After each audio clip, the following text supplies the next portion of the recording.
The gun appeared before Emily Hart even registered the man was awake. 1 second, she was leaning over the operating table, forceps angled into the shoulder wound, trying to get purchase on what she'd assumed was embedded shrapnel. The next second, cold steel pressed against her forehead. Suppressed barrel, steady hand. Eyes that had seen killing and weren't afraid of it. But that wasn't the part that stopped her breath. It was the light. Blue, rhythmic, pulsing from inside the wound like a second heartbeat. Whatever she'd almost extracted from this man's shoulder, this unconscious John Doe wheeled in from an unmarked vehicle 40 minutes ago. It was not shrapnel. It was blinking.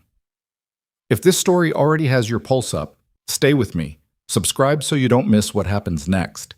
Hit like if you're already hooked, and drop a comment telling me what city you're watching from. I want to see how far this story travels. Now let's go back to the beginning, because nothing about tonight was supposed to happen this way. Port Sterling was the kind of city that looked better from a distance. From the highway overpass, the one that arced above the industrial waterfront before dropping you into downtown, the skyline had a certain rough dignity. Old cannery buildings converted into loft apartments. A decommissioned shipyard that someone had turned into an art district. The Raven Crest Medical Center tower, rising above it all, lit up at night like a lighthouse that had forgotten what it was supposed to warn people about. Up close, the city was harder, colder. The hospital, too. Emily Hart had worked the overnight trauma rotation at Raven Crest for 3 years, and in that time she had learned a few reliable truths. The first was that the worst cases always came in on Thursdays, something about the rhythm of the week, the way tension accumulated. The second was that the administration didn't actually want to hear what nurses thought about patient care. And the third, the one she'd stopped fighting and simply accepted, was that no matter how much she knew, no matter how fast she moved or how right she turned out to be, the doctors and the department chiefs would always look past her to find whoever was standing behind her. She was 31 years old, 5'6", lean in the way that came from years of functional movement rather than a gym. Her dark hair was pulled back in the same low braid she'd worn since her army days, more out of habit than vanity. She had a small half-moon scar below her left ear that she never explained, and hands that were steadier under pressure than most surgeons half a decade her senior. None of that was visible to Dr. Garrison Holt. Hart. He said her name the way people say the name of a file they can't find. Flat, mildly inconvenienced. The consult request for Bay 6 say, "Did you add the medication list, or did you just put through the transfer?" "Both," she said. "Full medication list, prior surgical history, the allergy flag for sulfa drugs, and a note about the pressure readings from the last 2 hours." He was already looking at his tablet, scrolling. "The allergy flag isn't showing. It's in the secondary field. There's a formatting issue with the interface. It won't populate the primary field if the patient was entered as unidentified. I flagged it to IT 2 weeks ago." Holt glanced up. "Just barely. Can you just call the receiving team and walk them through it verbally? That's..." He made a vague gesture that encompassed Emily, the nursing station, and the general concept of her being a problem he didn't have bandwidth for. "Just handle it." He walked away before she could respond. Across the station, Dara Osei, charge nurse, 12 years of trauma experience, and Emily's closest thing to an ally on this floor, caught her eye and gave the small, tired shrug that meant, "I know. I saw. There's nothing to say." Emily picked up the phone and called the receiving team. She handled it. The John Doe came in at 11:47 p.m. 2 men brought him, not paramedics, not firefighters. They wore civilian clothes and moved like people who were used to moving fast in the dark. One of them spoke to the triage coordinator for approximately 45 seconds, showed some kind of ID that made the coordinator's posture change, and then they were gone. Just gone. Back through the ambulance bay doors before anyone thought to ask a follow-up question. The patient was male, mid-40s, well-built in the way that didn't come from vanity either, functional, deliberate. He had 3 injuries, a laceration along his left forearm that had been field-dressed with something military-grade, a bruised rib cage that X-ray would later confirm involved 2 fractures, and a wound in his right shoulder that was deeper than it looked and actively seeping. He had no ID, no phone, no jewelry, nothing in his pockets except a folded piece of gauze that had already soaked through. The coordinator flagged him as a trauma priority and moved him to the overflow ward, the underground level, technically called sublevel trauma, practically called the basement by everyone who worked there. It was quieter down there, fewer eyes. Emily got the assignment because she was the only one with the right rotation and the clearance to manage unidentified critical patients without a supervising physician immediately present. She'd held that clearance for 2 years. Nobody had ever asked her how she'd qualified for it. She prepped the bay.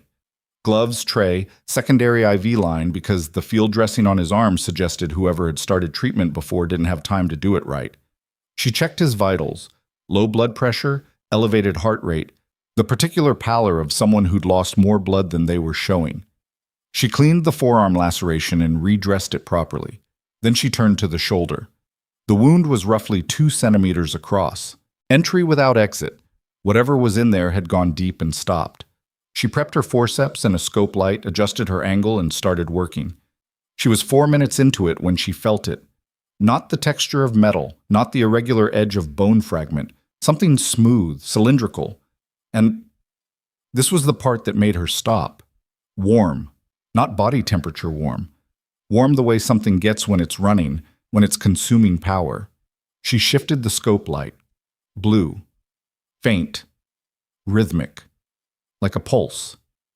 "That's not shrapnel," she whispered. The patient's eyes opened. She'd treated people who came out of sedation in stages. Confused, grasping, slow to orient. This man did none of that. He went from unconscious to fully present in a single second, like a switch. His eyes, gray, sharp, giving nothing, found her face immediately. His right hand was already moving before she registered it. The gun had been strapped somewhere on his body, beneath the hospital gown, in a place she hadn't checked because she'd had no reason to check. It came up fast, and the suppressed barrel settled against her forehead with a precision that suggested he'd done this before and felt no particular way about it. Emily did not move. She was aware of several things simultaneously: the weight of the forceps in her hand, the distance to the emergency call panel on the wall, the fact that her heart rate had spiked but her hands were still steady. This was not the first time a firearm had been pointed at her. It was, however, the first time it had happened while she was holding a man's shoulder open. They looked at each other. "You felt it," he said. Not a question. Yes. "How many people in this hospital know you found it?" She thought about that. Honest answer. "None. I haven't called anyone yet." Something shifted in his expression. Not relief. Not quite. More like a rapid recalculation. He didn't lower the gun, but he didn't pull the trigger either, and after 4 seconds that felt considerably longer, he said, "You need to step back from the tray." "You're still bleeding," she said. "If I step back, you lose the seal on that wound, and you've got maybe 20 minutes before you go into hemorrhagic shock. Less if you do anything strenuous, like, for example, whatever you're clearly planning to do." A beat. "I'm not leaving a patient," she added, in case that wasn't clear. He looked at her for a long moment. Then he lowered the gun. Not all the way. It rested against his thigh, still accessible, but enough. "Finish," he said. "Don't touch the device." "I need to remove it or the wound won't close properly." "Don't touch the device." She held his gaze for exactly 1 second, then went back to work. Her hands moved the same way they always did under pressure. Clean, economic, no wasted motion. She'd learned that in a field hospital outside Kandahar, where the lighting was worse than this and the stakes were considerably higher, but she didn't think this was the moment to mention that. "What is it?" she asked, not looking up. "Something that shouldn't exist in a hospital." "That's a non-answer." "Yeah," he said. She packed the wound around the device, stabilized it, and began closing the outer layers of tissue. "Your field dressing on the arm. Whoever did that knew what they were doing. Combat training?" He didn't answer. "The suture pattern on the forearm is military, not exactly standard civilian technique." She tied off a stitch. "I'm not asking you to confirm anything. I'm telling you I can see it." He was quiet for a moment, then, "You've got combat training too." "I was a medic," she said. Past tense. Past tense. He repeated it like he was filing it somewhere. "How long ago?" "Long enough that nobody here knows about it." She finished the closure and began to tape the dressing. "What's your name?" Another pause, long enough that she thought he wasn't going to answer. Then, "Nathan." "Okay, Nathan. You want to tell me why someone planted a blinking tracking device in your shoulder, or are we doing the thing where you're ominous and I pretend not to notice?" He almost smiled. It didn't reach his eyes, but it was there for a moment. "Tracking implant," he said. "Active. Somebody put it there before I was—" He stopped, started again. "There was an operation. It went wrong. The kind of wrong where the person who made it go wrong is someone who wasn't supposed to." Emily smoothed the last piece of tape. "Betrayal. That's a clean word for it. What happens when the implant sends its signal?" He looked at her then. Really looked, like he was deciding something. "The people looking for me find out exactly where I am." She stepped back from the tray, pulled her gloves off, listened to the hospital around them. The usual nighttime quiet of sub-level trauma, the hum of ventilation, the distant sound of the elevator. Then something else. Something that didn't belong. Silence where there shouldn't be silence. The background noise of the security desk 2 floors up. The occasional radio check, the creak of someone's chair. Gone. She looked at the wall panel. The security indicator light, which should have been a steady green, was dark. "Nathan," she said quietly, "the hospital just went into lockdown." She'd worked at Raven Crest long enough to know the building's moods. The sub-level trauma ward existed below the main hospital footprint. It had been built during an expansion project 12 years ago, added on to the original structure's basement in a way that the architects had clearly thought was clever and that the nursing staff found endlessly inconvenient. The result was a warren of corridors and utility spaces that connected to the main building through 2 elevators and 1 stairwell, and to the outside world through an ambulance loading dock that was supposed to be card access only. The security indicator going dark meant one of 2 things: either a system failure, possible, the hospital's infrastructure was aging, or someone had killed the network deliberately. Emily knew which one felt true. She crossed to the small window set high in the bay wall, angled her head. From here she could see a narrow slice of the lower parking area, and beyond it, the access road that curved behind the building. 2 vehicles, black, no markings, parked with the kind of precision that suggested the people inside had mapped the approach in advance. "How many?" Nathan asked. He'd sat up on the table. His color was still bad, but he'd reached somewhere inside himself and found a reserve that was keeping him upright. 2 vehicles. Can't see how many people. At least 4. Probably 6. He swung his legs off the table and stood, slowly, one hand braced against the edge. He was pale and sweating, but his eyes were clear. "There'll be someone covering the ambulance bay, someone on the main stairwell. The rest will come down." "You've done this before. The other side of it." "Yeah." She was already moving, not panicking, thinking. The ward had a supply room, 2 patient bays, a medication cabinet, and the utility corridor that ran along the east wall and connected to the building's maintenance infrastructure.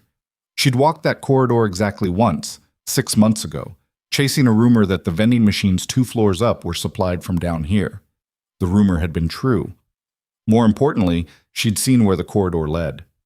"There are maintenance tunnels," she said, "below this level. They run under the whole original building footprint, access from the east utility corridor." Nathan looked at her. "You know the layout?" "I know this ward better than anyone who works here is supposed to." She pulled open the supply room door and grabbed a kit. Trauma pack, because it was muscle memory. "Administration thinks nurses just stand at bedsides. They stop noticing where we actually go." She helped him move. He was heavier than he looked, most of it muscle, and he moved carefully. Ribs, she remembered. But he moved. Down the east corridor, through a door marked Authorized Personnel that had a lock someone had replaced with a standard key card reader 3 years ago and never updated the access list on, past the utility room, to the panel in the floor. She'd found it 6 months ago and then, because she was who she was, had made a mental note of exactly where it was and how it opened. The hatch lifted. A metal ladder descended into darkness and the smell of concrete and old grease. "You first," she said. "Slow. Mind the ribs." "I can manage my ribs." "I'm sure. Slow anyway." He went. She followed, pulling the hatch closed above them. The tunnels were original to the building. 1960s construction, brick and poured concrete, lit by utility strip lights every 20 feet that cast everything in a flat, yellowish glow. Pipes ran along the ceiling. The floor was dry but uneven. Nathan moved through it with his hand on the wall, his breathing controlled. She could see him managing the rib pain with every step, the slight hitch, the careful expansion. But he didn't slow down. "The commander who betrayed you," Emily said, keeping her voice low. Sound moved strangely in concrete spaces. "What do they want?" Something Nathan had, something that proves what they did. He paused at a junction, looked both ways. "Flash drive. It was with me during the operation, sealed in a case that looks like a radio battery." "Where is it?" "Somewhere in this building. They took my gear when they brought me in. It'll be in whatever secure holding your hospital uses for unidentified patients' effects." Emily's jaw tightened. "Property lockup, 3rd floor. Behind the security desk that just went dark." "Yeah. So we need to go up." Eventually, she led them left at the junction, following a route that, if her memory was correct, would bring them out beneath the old East Wing, the part of the building that had been partially decommissioned 3 years ago when the new trauma center was built. Less traffic. Different access points. She was running the numbers in her head, where the vehicles were, where the men would be deploying, how long it would take them to find the ward empty and start looking for the maintenance access. 6 minutes, maybe. 8 if they were thorough rather than fast. She was betting on thorough. "Emily," Nathan's voice stopped her. She turned, the implant in his shoulder, the one she'd stabilized but not removed. It was glowing brighter, not the faint pulse from before, a steady, strong blue, visible even through the dressing, through the hospital gown. She could see it from 2 feet away. "It activated," he said. "The secondary signal. When the primary team lost visual contact, it went to emergency broadcast." He said it the way you say something that you already knew was coming and dreaded anyway. "They know exactly where we are." From somewhere above them, from inside the walls, she realized, through a ventilation shaft, she heard boots, moving fast, moving down. The sound was directional, coming from the north side, from the access point she hadn't used, which meant they'd found another way down. Not the hatch she'd used, something else. The building had other utility access points she hadn't mapped. She made a decision. "The boiler room," she said, 2 junctions east. It connects to the east wing basement through a freight door. We can get above the lockdown perimeter." "And then?" "3rd floor, property lockup, your flash drive." Nathan looked at her. "That's going toward them?" "The hatch we came down from is blown. Going deeper puts us in a dead end. The only move that isn't reactive is getting to that drive before they figure out what they're actually looking for." She met his eyes. "Unless you have a better idea." He didn't. She moved. The boiler room was exactly where she remembered. A large, low-ceiling space dominated by 2 massive heating units that hadn't been in active use for 3 years but still held residual heat, the air thick and metallic. Workbenches along one wall. Tools, chains, maintenance equipment. A freight door on the far side, padlocked, with the key. On a hook 6 inches above it, in what Emily supposed someone had imagined was a secure hiding place. She grabbed the key. Behind them, in the tunnel they'd just left, she heard a voice. Low, clipped, directions being given. Nathan's hand went to his side, where the gun was. She put her hand on his arm, shook her head once. Not yet. Sound here would carry back up to the main building and bring more people faster. She got the padlock open. The freight door was heavy, designed for equipment movement, and it swung on hinges that hadn't been oiled recently. She managed it carefully, slowly, watching Nathan's face for the wince that meant too much noise, controlling the swing to the last inch. They went through. The East Wing basement was different from the sublevel ward, older. The walls were actual brick, the original building. Wooden shelving units held the kind of stored equipment that hospitals accumulated over decades. Retired gurneys, outdated monitoring systems in labeled cardboard boxes, holiday decorations for the lobby. Everything coated in a thin layer of dust that hadn't been disturbed recently. Except in one place. Emily stopped, looked at the floor. A clear path through the dust, roughly 2 feet wide, leading from the freight door to the stairwell access on the far side. Recent, days old at most. "Someone's been down here," she said quietly. Nathan looked at the path, then at the stairwell door. "Not your people?" "This ward has been decommissioned. Nobody should be storing anything new down here." She stepped closer. The path led to the shelving unit beside the stairwell, and on the second shelf, behind a box labeled Cardiology DPT/miscellaneous, something had been placed recently. The dust line was wrong. She moved the box. A hard case. Black. Exactly the size and shape of a radio battery case. She looked at Nathan. His expression was something she couldn't fully read. "They brought me here," he said slowly. "This wasn't random. Raven Crest wasn't... Someone chose this hospital specifically. Someone knew this basement existed." He picked up the case. His hands checked it. A specific sequence of pressure points that opened a hidden seam, and inside a flash drive sealed in a waterproof sleeve. "They didn't get it," he said.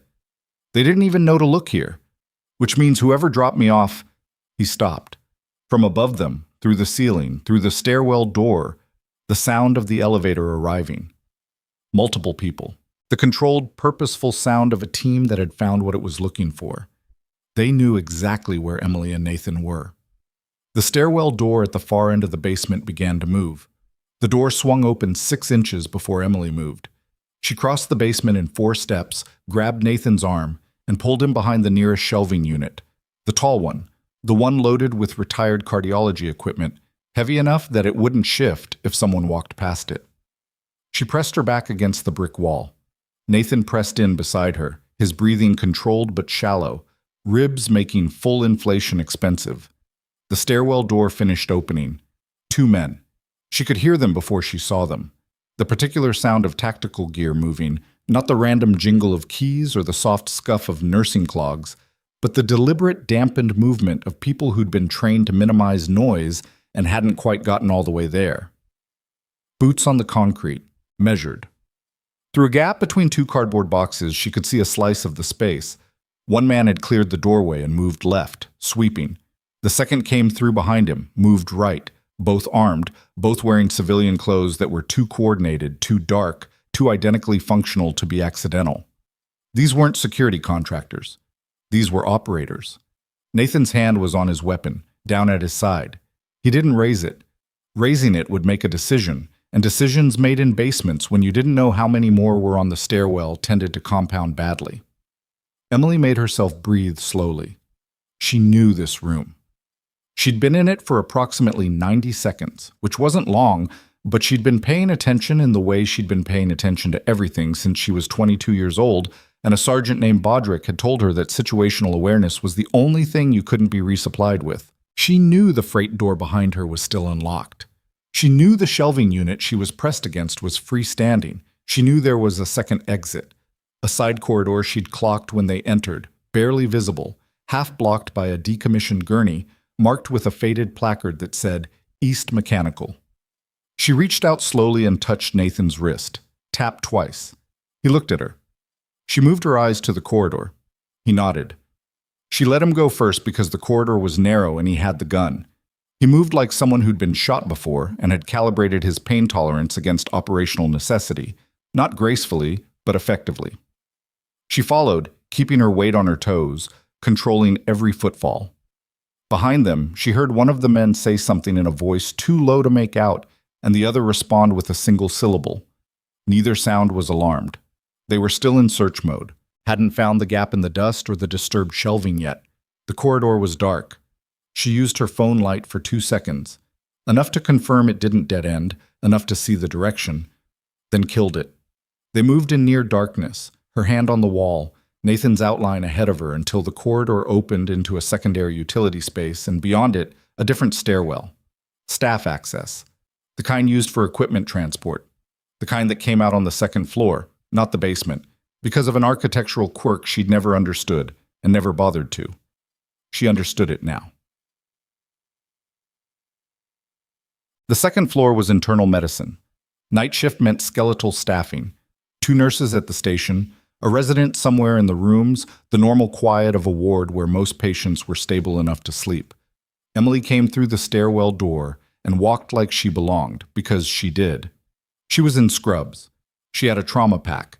She had the particular forward momentum of a hospital worker who had somewhere to be. Nathan was harder. He was in a hospital gown, visibly pallid, moving with the careful posture of someone managing serious pain. She'd done what she could with the dressing, but the gown was a problem. She ducked into a linen closet, the second floor one, near the medication room, she knew where it was, and came out 40 seconds later with a patient robe that was at least a step up from the gown, and a surgical mask, which solved approximately 40% of the visual problem. "Keep your head down," she said. "Walk like you're dizzy. You probably are anyway." "Helpful." "I try." She positioned herself beside him, not supporting, not making it obvious, but close enough that anyone watching would read it as a nurse walking an ambulatory patient. They moved through internal medicine. The nurses at the station glanced up. One of them, a young man Emily didn't recognize, probably a new hire, started to ask something.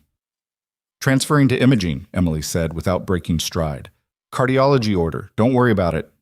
He didn't push. New hires rarely did when someone spoke with certainty. The elevator bank was at the end of the hall. She pressed the call button and stood there, watching the floor numbers descend, acutely aware that the men in the basement would have found the empty corridor by now. Would be moving. The elevator arrived. They got in. Third floor. Property lockup at Raven Crest was not a room that appeared on the official hospital map that went out in new employee orientation packets. It was documented, technically, but buried in the facility's management addendum that nobody read, listed as Patient Effects Secure Holding. The actual room was behind the main security desk on the third floor administrative wing, a locked room with a card reader and a binder on the desk outside it that logged every entry.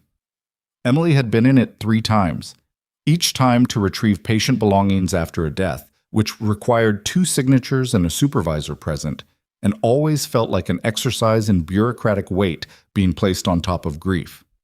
She had never been in it without an escort. She had also, over the course of 3 years, noticed which supervisors kept their access card clipped to the right side of their badge lanyard versus the left, which of them set the card down on the desk when they were logging entries, and which one, Facilities Supervisor Gerald Marr, 62 years old, creature of habit, left his card in the reader while he worked inside the room because he hated the way the magnetic clip scratched his badge holder. Gerald worked Tuesdays, Thursdays, and the overnight on the last Friday of the month. Today was Thursday. She left Nathan at the end of the administrative corridor, positioned near a water fountain in a way that looked purposeless and was actually tactically sound. Sight lines to both ends, hard wall behind him. Nobody would look twice at a patient getting water. She walked to the security desk. The desk was unstaffed. The man who normally sat there, it's a guard named Pollard, who always had a crossword puzzle open, was gone. The desk was clean except for a radio sitting face up, its screen dark. Dark, not sleeping. Off. Someone had cut the desk comms deliberately. Behind her, through the glass wall of the administrative wing, she could see the hospital's main corridor. Normal looking, people moving. But something was wrong with the normal looking. She couldn't place it for a moment. And then she could. There were 3 people in that corridor who were walking too slowly. Not hospital slow, not the shuffle of sick people or the measured pace of visitors. Something else. Something patient. Like people who were covering ground rather than going somewhere. She turned away from the glass before any of them could clock her looking. The lockup door was half open.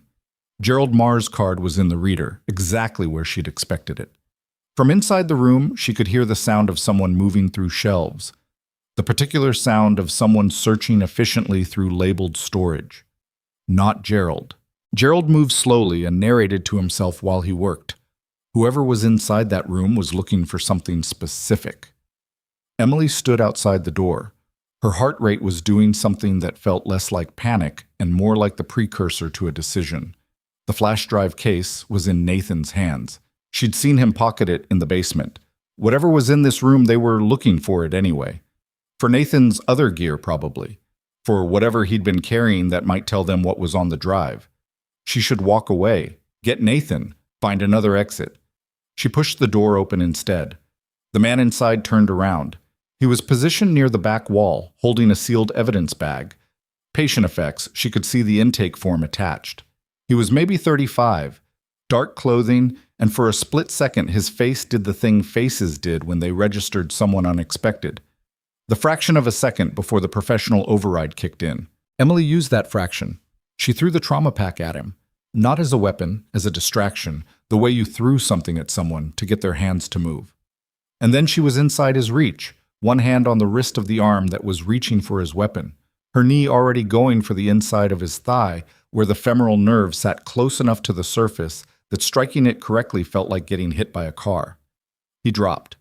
Not unconscious, but non-functional, leg folding under him, the gun clattering away across the tile floor. She kicked the gun toward the far corner. Then she grabbed the evidence bag from where he'd dropped it. She did not pick up the gun. She'd thought about it in the half-second she had to think about it and decided against it. Armed nurse in a hospital during a covert operation. The calculus on that was bad. If anyone saw her with a weapon, the next 40 minutes got considerably more complicated. She stepped out of the room, pulled the door shut, left Gerald's card in the reader. Removing it would lock the door on the unconscious man inside, which she could see arguments for. But she had a rule that went back to field medicine and forward to every shift she'd worked since. You didn't lock injured people in rooms, not even people who were trying to kill you. He'd come around in 4 or 5 minutes. That was enough of a head start. She walked back to Nathan. The evidence bag held Nathan's gear. Not all of it. They'd already processed some of it, separated out the obvious items. But the sealed section, the waterproof inner lining that looked like a mundane layer of the bag's construction, held a compact radio unit, a folded document that turned out to be some kind of encoded manifold, and a second flash drive. 2 drives. Nathan looked at both of them, at the one he'd pulled from the basement case, at the one from the bag. Something moved across his expression that wasn't quite relief. They never found the basement case, he said, which means they didn't know about the second location. The first drive? What's on it? Insurance. He pocketed both drives carefully. The drive from the case has the operational records. Dates, authorizations, communications. Everything my commander signed off on, going back 3 years, including the orders to terminate the op and eliminate the team. He paused. Including me. And the second drive? He looked at her with an expression that was complicated in ways she didn't have the vocabulary for yet. Personnel files, identities, the whole network, not just my commander. Everyone above him, everyone who signed anything, approved anything, looked the other way while it happened. She understood the weight of that. That's why they want it back. That's why they want everyone who's touched it dead. He said it without drama, which somehow made it land harder. The man who planted the tracker in my shoulder. He was on my team, someone I'd worked with for 4 years. He put it there during the mission, before everything went wrong. He thought I was already... He stopped, started again. He didn't know I got out. Who is your commander? The one who ordered this. Nathan's jaw tightened. Director Wallace Pruitt, National Security Operations, Classified Division.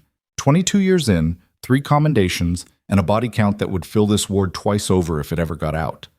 She stored the name.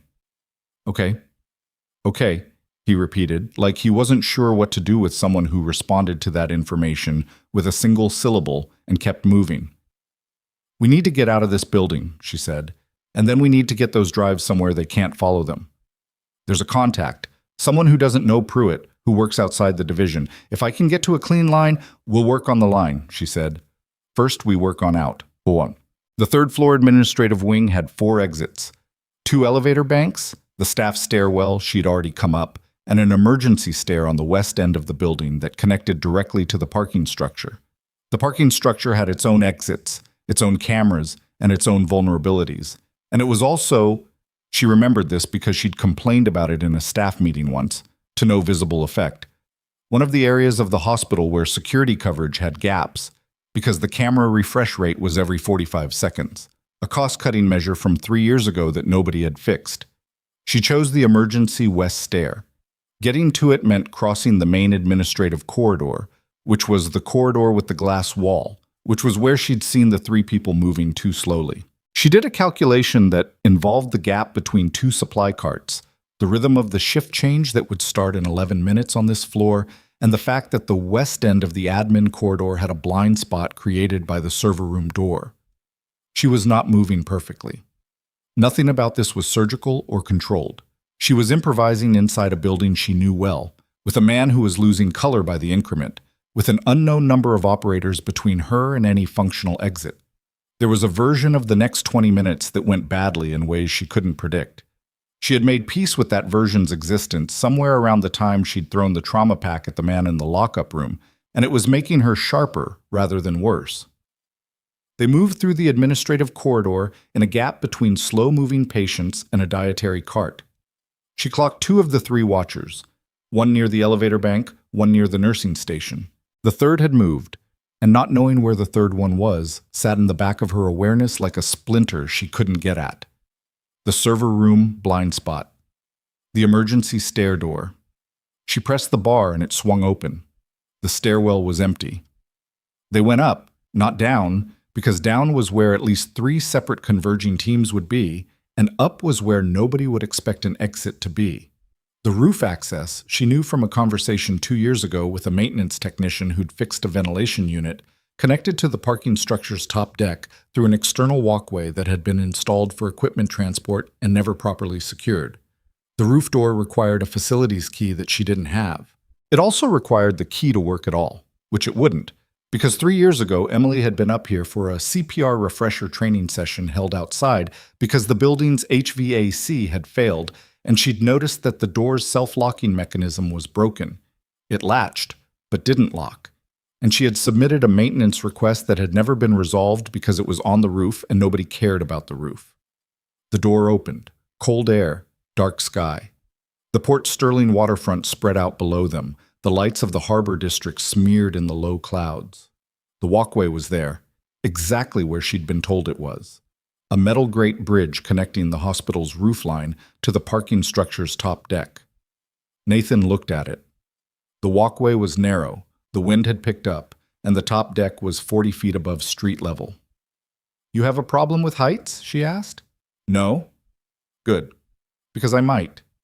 She went first anyway. The parking structure's top deck was open air, the kind of thing urban hospitals built when they ran out of land and couldn't go further out, only up. At this hour it was mostly empty, a scattering of vehicles belonging to overnight staff, lit by the orange wash of the structural lights. The elevator core was on the south side. The pedestrian stair was on the north. The vehicle ramp curved down along the east wall. They were not going to the elevator or the stair. Emily had been thinking since the rooftop about the problem of exits. Every functional exit from the building was presumably covered.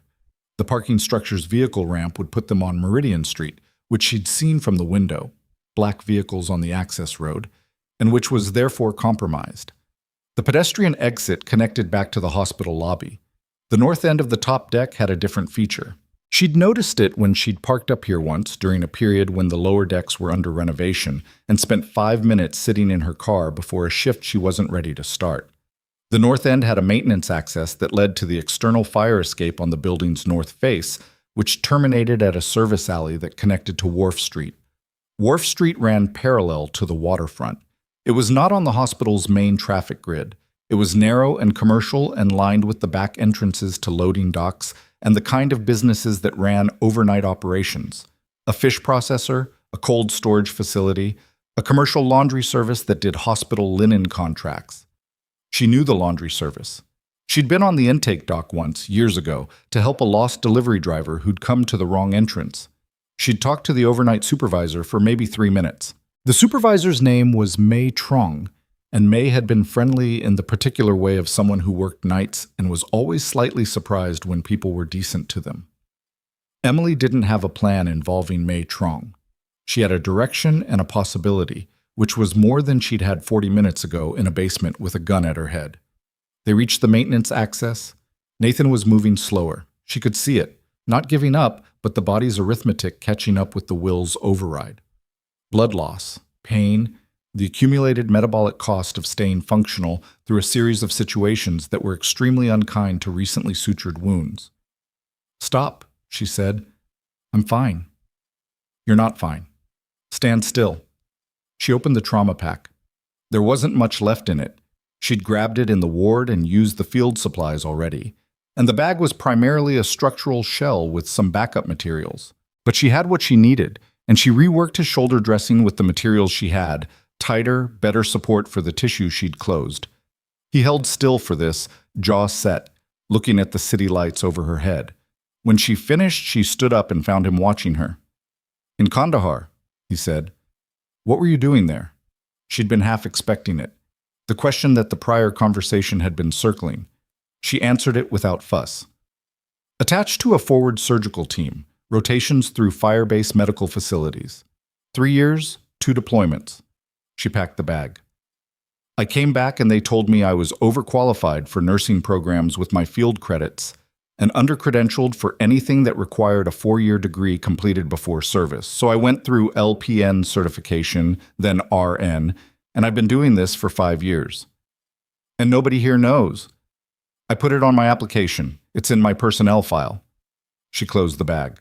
Nobody read the personnel file. They saw nurse and stopped there. Something in his expression. Not pity. She wouldn't have tolerated pity from him, and something about him seemed to know that. More like recognition. "They did the same thing to me," he said, "for different reasons, but the same mechanism. Being seen as what you are, rather than what you can do." "Yeah." She nodded once, filed it. "Can you make the fire escape?" "I'll make the fire escape." He did. Slowly, one landing at a time, with the controlled breath of someone who'd learned to use pain as information rather than a barrier. She went behind him, close enough to catch him if he miscalculated, far enough back to give him the dignity of not needing to be caught. They reached the service alley. Boshen. The alley was dark and smelled of industrial solvents and salt water from the harbor 2 blocks over. No vehicles. No people. The ambient noise of Wharf Street, a forklift somewhere, the low rumble of refrigeration units, was oddly normalizing after the coiled silence of the last hour. Emily looked back at the parking structure's north face. No lights moving up there. No sound of the fire escape being used behind them. She took the first full breath she'd managed in 45 minutes. Then her phone vibrated. She'd forgotten she had it. Hadn't thought about it since the basement, when she'd used the light for 2 seconds. She looked at the screen. "Dara." She answered, kept her voice low. "I'm here." Dara's voice was wrong, tight in a way Emily had never heard from her, and Dara was not a person who frightened easily. "Emily, where are you? There are people on this ward. They're not security. They showed credentials, but they're not. Something is wrong."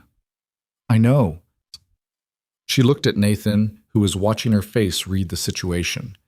"Are you safe right now?" "I'm in the break room. I told them I was getting coffee. Emily, they were asking about a patient from tonight, an unidentified admit. They were asking who treated him."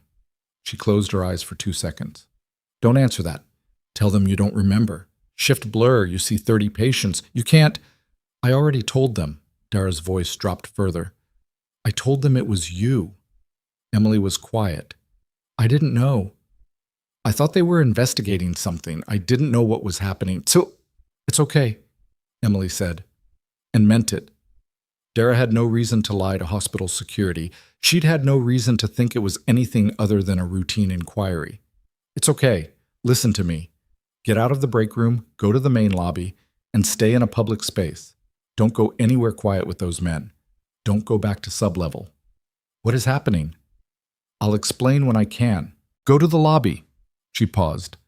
"And Dara, if anyone from administration tries to talk to you tonight, you don't know anything you haven't already said.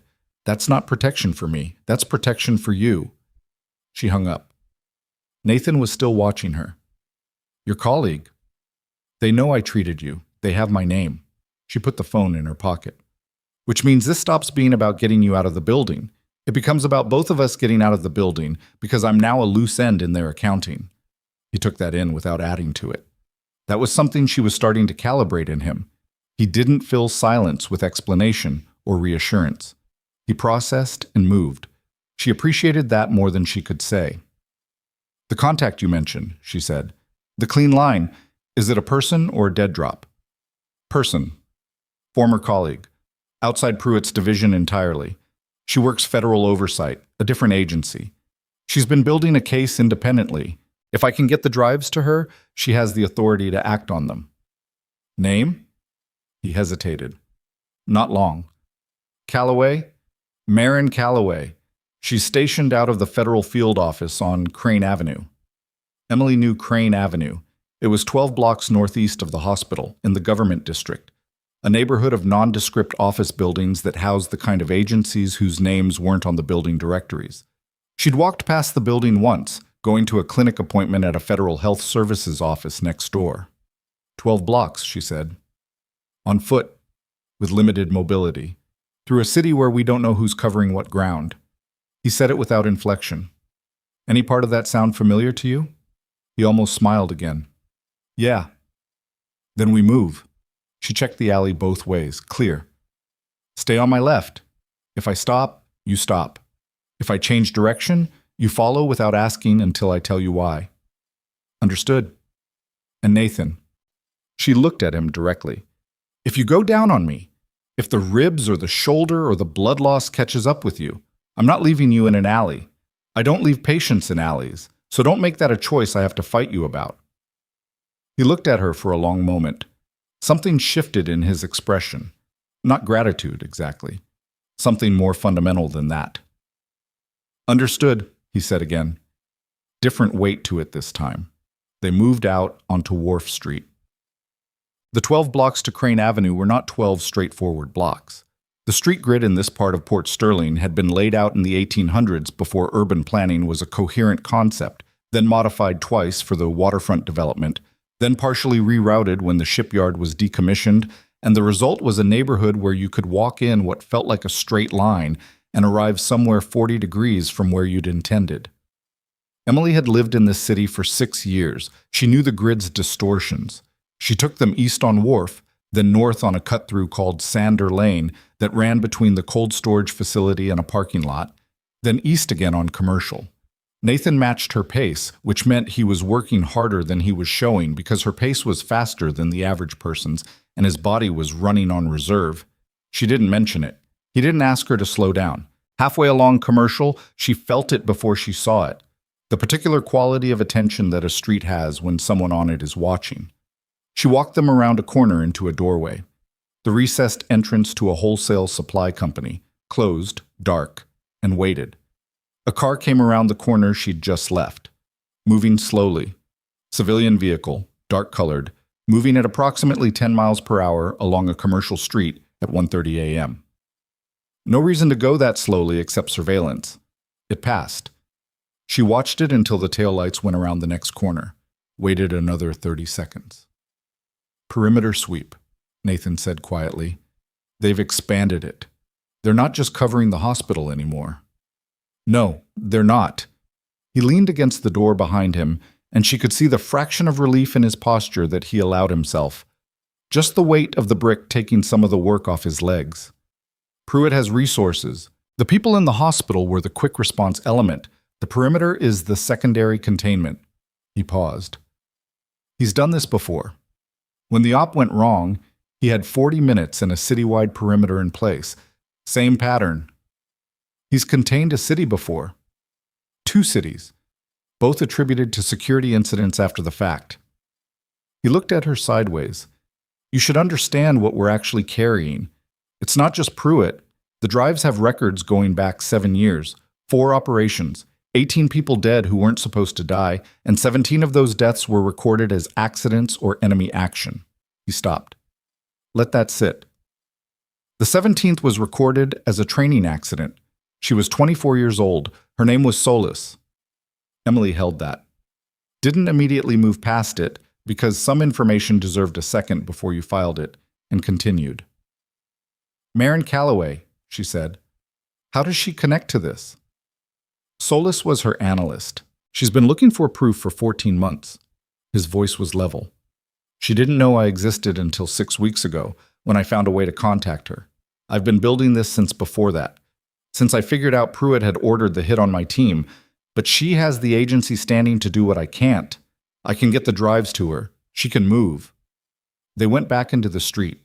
Different route, north on a one-way called Marker, toward the government district's south boundary. She was thinking about the perimeter sweep pattern. If the car had come around Commercial, then the sweep was covering the main arteries.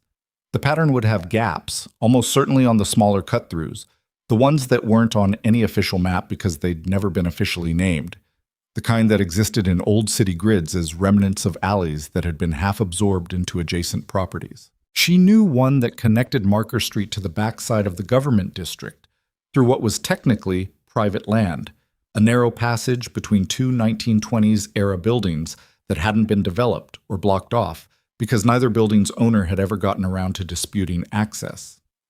She'd found it during a run 3 years ago. It was barely wide enough for 2 people to walk single file. That was fine. They were 2 people. The passage was where she remembered it. Dark, unlit, smelling of old brick, and the specific mineral smell of water that had been running somewhere under the city for decades. The buildings on either side rose 4 stories and blocked almost all ambient light, which meant she went by feel as much as sight. The wall under her right hand, the uneven ground under her feet, the sound of Nathan's controlled breathing behind her. She came out on the other side onto a narrow service road that she recognized as running behind the federal building district. The building at the far end, 4 stories, gray stone, no signage, was the one she'd walked past 18 months ago. There was a light on in the second floor, south end. 1 office, 1:50 a.m. She stopped.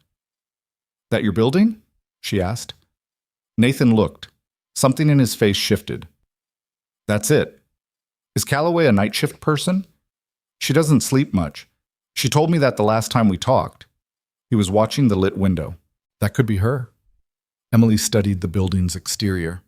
The main entrance was on Crane Avenue, on the north face, the public side, the side that would be covered if Pruitt's people had extrapolated their target's likely destination. The south face, where they were now, had a service entrance. Card access. She looked at the trauma pack, at what was left in it, at Nathan. "I don't suppose you have some kind of federal building override tool in those drives." "No?" "Worth asking," she thought. "Call her. If that's her window, she can come down to the service entrance." "My phone is in the property lockup," "which I went into," she said. She opened the evidence bag. "The radio unit." She pulled it out, handed it to him. "Is this functional?" He looked at it, turned it over. A particular kind of encrypted radio, short range, but it had a digital dial-up function for specific frequencies. He'd know what frequency to use. "It needs a code to access the contact list. Then use the code." He keyed in something she didn't watch, the kind of privacy she extended automatically, and after 8 seconds, the radio emitted a low tone. He waited. She watched the lit window. 30 seconds of silence. Then a voice from the radio. Female, cautious. "Who is this?" "Foxtrot 7, Nathan said. "I'm at your south entrance. I have assets that need secure transfer, and I have approximately—" He looked at Emily. She looked at the street behind them. The residential intersection a block north. The commercial alley they'd come through. 10 minutes, she said. Maybe 8. 8 minutes, Nathan said. I need you at the south door. A pause that lasted 5 seconds and felt like 5 minutes. Then, hold position. The light in the window moved. Emily watched the service entrance door. Nathan put the radio in his pocket and stood beside her, both of them in the relative shadow of the building's corner. She could feel him listing very slightly to the right. Not a lot, but more than before. The reserve was depleting.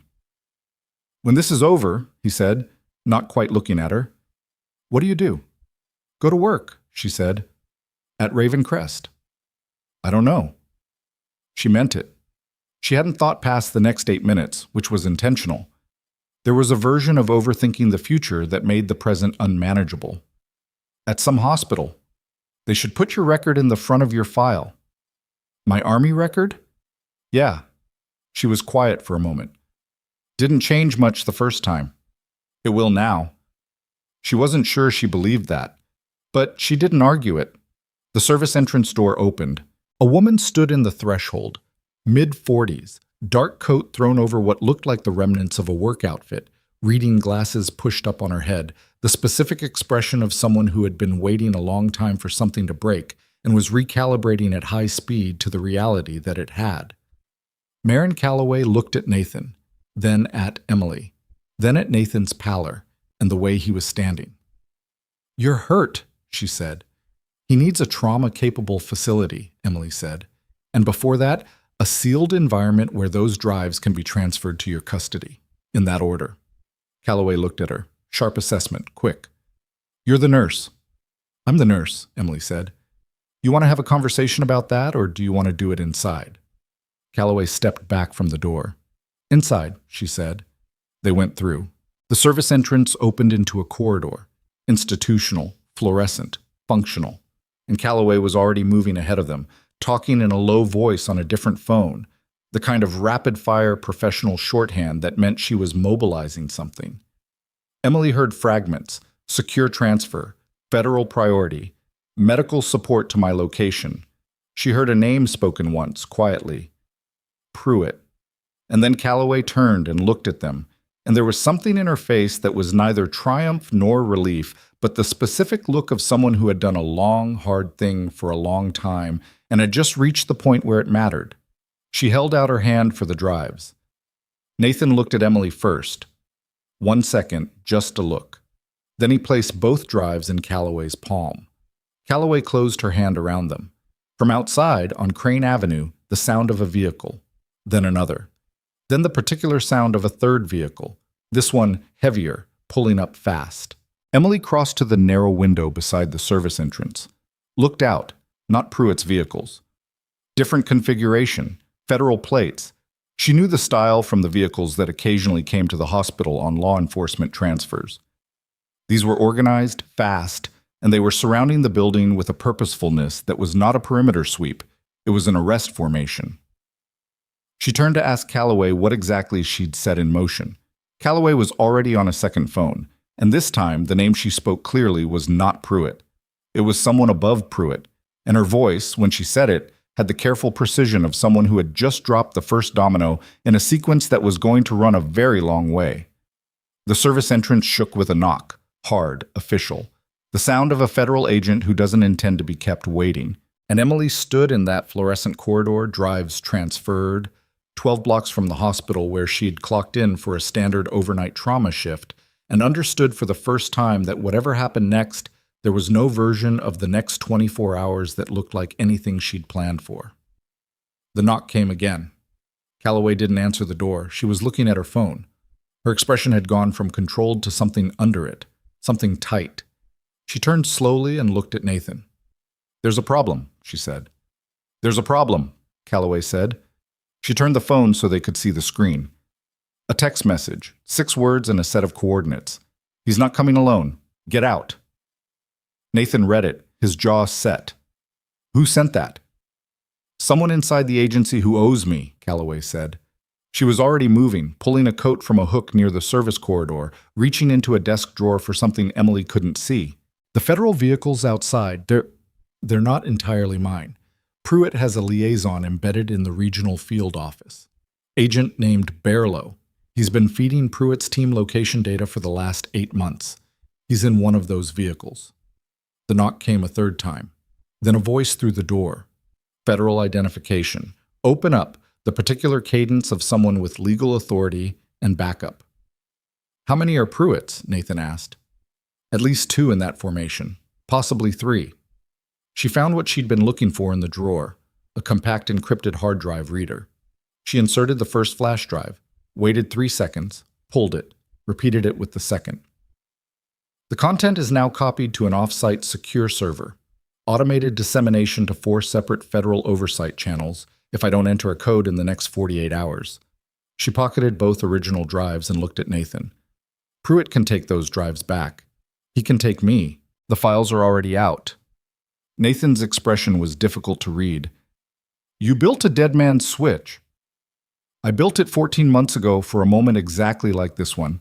She moved to the service corridor. "So, come on." Emily didn't move immediately. Nathan's shoulder is re-bleeding. The tissue I closed is under too much stress. He needs a hospital in the next 2 hours, or the wound integrity fails, and we're dealing with a much worse situation. Calloway looked at Nathan, looked at Emily, made a decision in approximately 1 second that Emily respected. There's a military medical unit at Hargrove Air Base, 20 minutes by vehicle. I have secure transport in the lower level of this building. Then move, Emily said. The lower level was a parking structure. 2 vehicles, both nondescript, both with federal plates that Calloway exchanged for civilian alternates with the practiced efficiency of someone who had done this specific thing before. She gave Emily the keys to the second vehicle and a satellite phone she pulled from a lockbox mounted to the wall. You drive separately, Calloway said. If we're stopped, I have agency standing to talk my way through. You don't. If they separate us, call the number already dialed on that phone.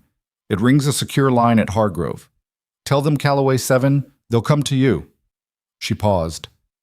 Don't stop for anything. Understood, Emily said, and took the keys.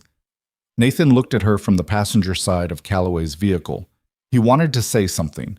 She could see the shape of it in his face, but there wasn't time and he seemed to know it. He got in. Emily got into the second vehicle and started the engine. They came out of the lower level through a rear exit that put them on a side street 1 block from Crane Avenue. Calloway went left. Emily followed. She watched the formation of federal vehicles through her mirrors, saw the moment they registered the movement, saw 2 of them begin to shift, saw one peel off in a direction that wasn't following either of them, but was moving to cut off the route north. Barlow's people, she thought, repositioning. She kept Calloway's taillights in her sightline and drove. The route to Hargrove Air Base ran northeast out of the government district through an industrial corridor, then a stretch of highway that bypassed the city's northern residential grid. At this hour, the highway was sparse, commercial freight, a few civilian vehicles, the particular emptiness of infrastructure that was built for daytime volume and felt overbuilt at 2 a.m. Emily drove and watched the mirrors and did not think about anything except the next quarter mile. She was 4 miles from the federal building when the satellite phone buzzed. Not a call. A text from the pre-dialed number. 2 words. He knows. She stared at it for 2 seconds, then looked at the highway ahead. Calloway's vehicle was 200 yards in front of her, moving steady. Then Calloway's vehicle swerved. Not dramatically. A controlled swerve, the kind that came from something on the road rather than a mechanical failure. Emily saw it. Saw the brake lights flare briefly, saw the vehicle correct, and then she saw what Calloway had seen. The vehicle that had been running dark on the highway's shoulder, no headlights, that suddenly lit up and pulled onto the road between them. Black. Unmarked. Moving fast. It didn't go for Calloway, it came for Emily. She understood in the 2 seconds before it reached her that this was the separation play. Calloway had the agency standing, Calloway had the cover, Calloway was the harder target. Emily was the loose thread. The nurse with no official standing, no agency protection, no cover story that survived scrutiny. The woman who had gotten in the way of something she was never supposed to touch. She turned off the highway at the next exit without signaling. The pursuing vehicle followed. The exit dropped her onto a county road. 2 lanes, unlit, running through a stretch of light industrial development that was mostly dark warehouses and empty lots at this hour. She didn't know this road well enough to navigate it from memory. She drove and looked for anything she could use. The vehicle behind her was faster than the one she was in. She knew it would close the distance in roughly 45 seconds. She found what she needed in 30, a cross street, and on the corner, Dorschard, a commercial trucking company, its lot full of parked semis arranged in rows. The lot entrance open. She turned into it without slowing enough to be reasonable, felt the vehicle's suspension protest the angle, and drove into the rows of parked trucks. Big vehicles. Tight spacing. The geometry of the lot worked against something moving fast and for something moving with precision. She threaded between 2 semis and stopped the vehicle with the engine running, wedged into a gap that a truck returning from overnight run would need her to vacate. The pursuing vehicle came through the lot entrance. She watched through the gap between the trucks as its headlights swept the rows. It passed her row. She waited. 6 seconds. It came back. Passed again. The driver was doing a systematic search pattern, but the lot was large enough and the rows tight enough that it would take multiple passes. She had a window. She took it, reversed out, went a different direction through the lot, found the back exit she'd clocked when she came in, came out on a parallel street, drove north, got back on the county road a mile further up, where the pursuing vehicle wasn't. Her hands were not shaking. She noticed this and filed it under the category of things her body had apparently decided to handle competently without consulting her. She called the pre-dialed number on the satellite phone. It rang once. A voice. Male. Military cadence. Callaway 7. Callaway 7, she said. I'm on County Road 9, approximately 6 miles southeast of Hargrove. I'm being followed. I need a meet point. At a pause of approximately 4 seconds that felt like a professional assessment being completed at speed. Take County 9 north to the access road marked with a blue reflector. It's not signed. Turn right, drive 2 miles, stop and wait. Who is this? Hargrove Medical Coordination. We know you're coming. A beat. Keep driving. She drove. The access road was exactly where they'd said. The blue reflector was small and low, and she almost missed it. She turned right onto an unmarked road that ran through scrubland, no lights, no signage. The kind of road that didn't exist officially and was used by people who didn't need official. 2 miles. She stopped. For 45 seconds, nothing. Darkness and the engine ticking and the distant sound of what might have been highway traffic. Then headlights, coming from ahead of her, not behind. Multiple sets. And above them, sound. Rotors. Not a news helicopter, not emergency services. The particular heavy percussion of military rotorcraft, more than one, moving with coordinated purpose.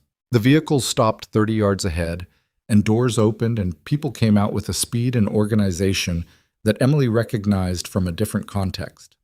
From a forward operating base in a different part of her life. From the way a quick reaction force moved when it had a specific target and a specific window. A figure walked toward her vehicle, tall, uniform. The rank insignia she could see in her headlights was not low. He stopped at her window. She lowered it. He was somewhere in his 50s, face weathered in the way of people who'd spent considerable time outdoors in places that were unkind about it. He looked at her with the particular attentiveness of someone who had been briefed on a situation and was now cross-referencing the briefing against the reality. "Emily Hart?" he said. "Yes." "Colonel Marcus Dyke, Hargrove Operational Command." He looked at her for a moment, not past her, at her. "We have Cross. He's receiving medical attention. Callaway is secure." A pause. "Are you injured?" She took stock. Hands, shoulders, the place on her forearm where she'd braced against a wall in the lockup room. "No," she said. He nodded once. Then, "We need you inside.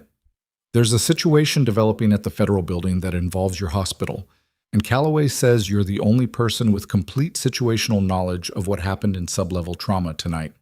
She looked at him. "How complete a situation?" "Pruitt's people didn't leave the hospital," Dyke said. His voice was level, but something under it was not. "When they lost your location, they fell back to Raven Crest. They've been in there for the last 20 minutes. He paused, and the pause had weight. "There are patients in that building, Ms. Hart. There are staff. And right now, the people who want those drives back are the only ones who know what they're planning to do about it." Emily opened the door.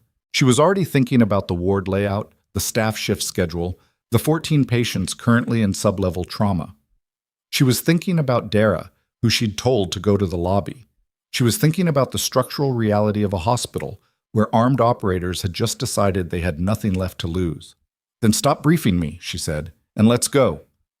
Dyke looked at her for one more second, then stepped back. Above them, the rotorcraft banked north, toward Port Sterling, toward Raven Crest Medical Center, its running lights blinking steady against the dark sky. And Emily Hart got into the command vehicle, and her face was the face of someone who had been told her hospital was in danger, which was a different thing entirely from being told she was in danger.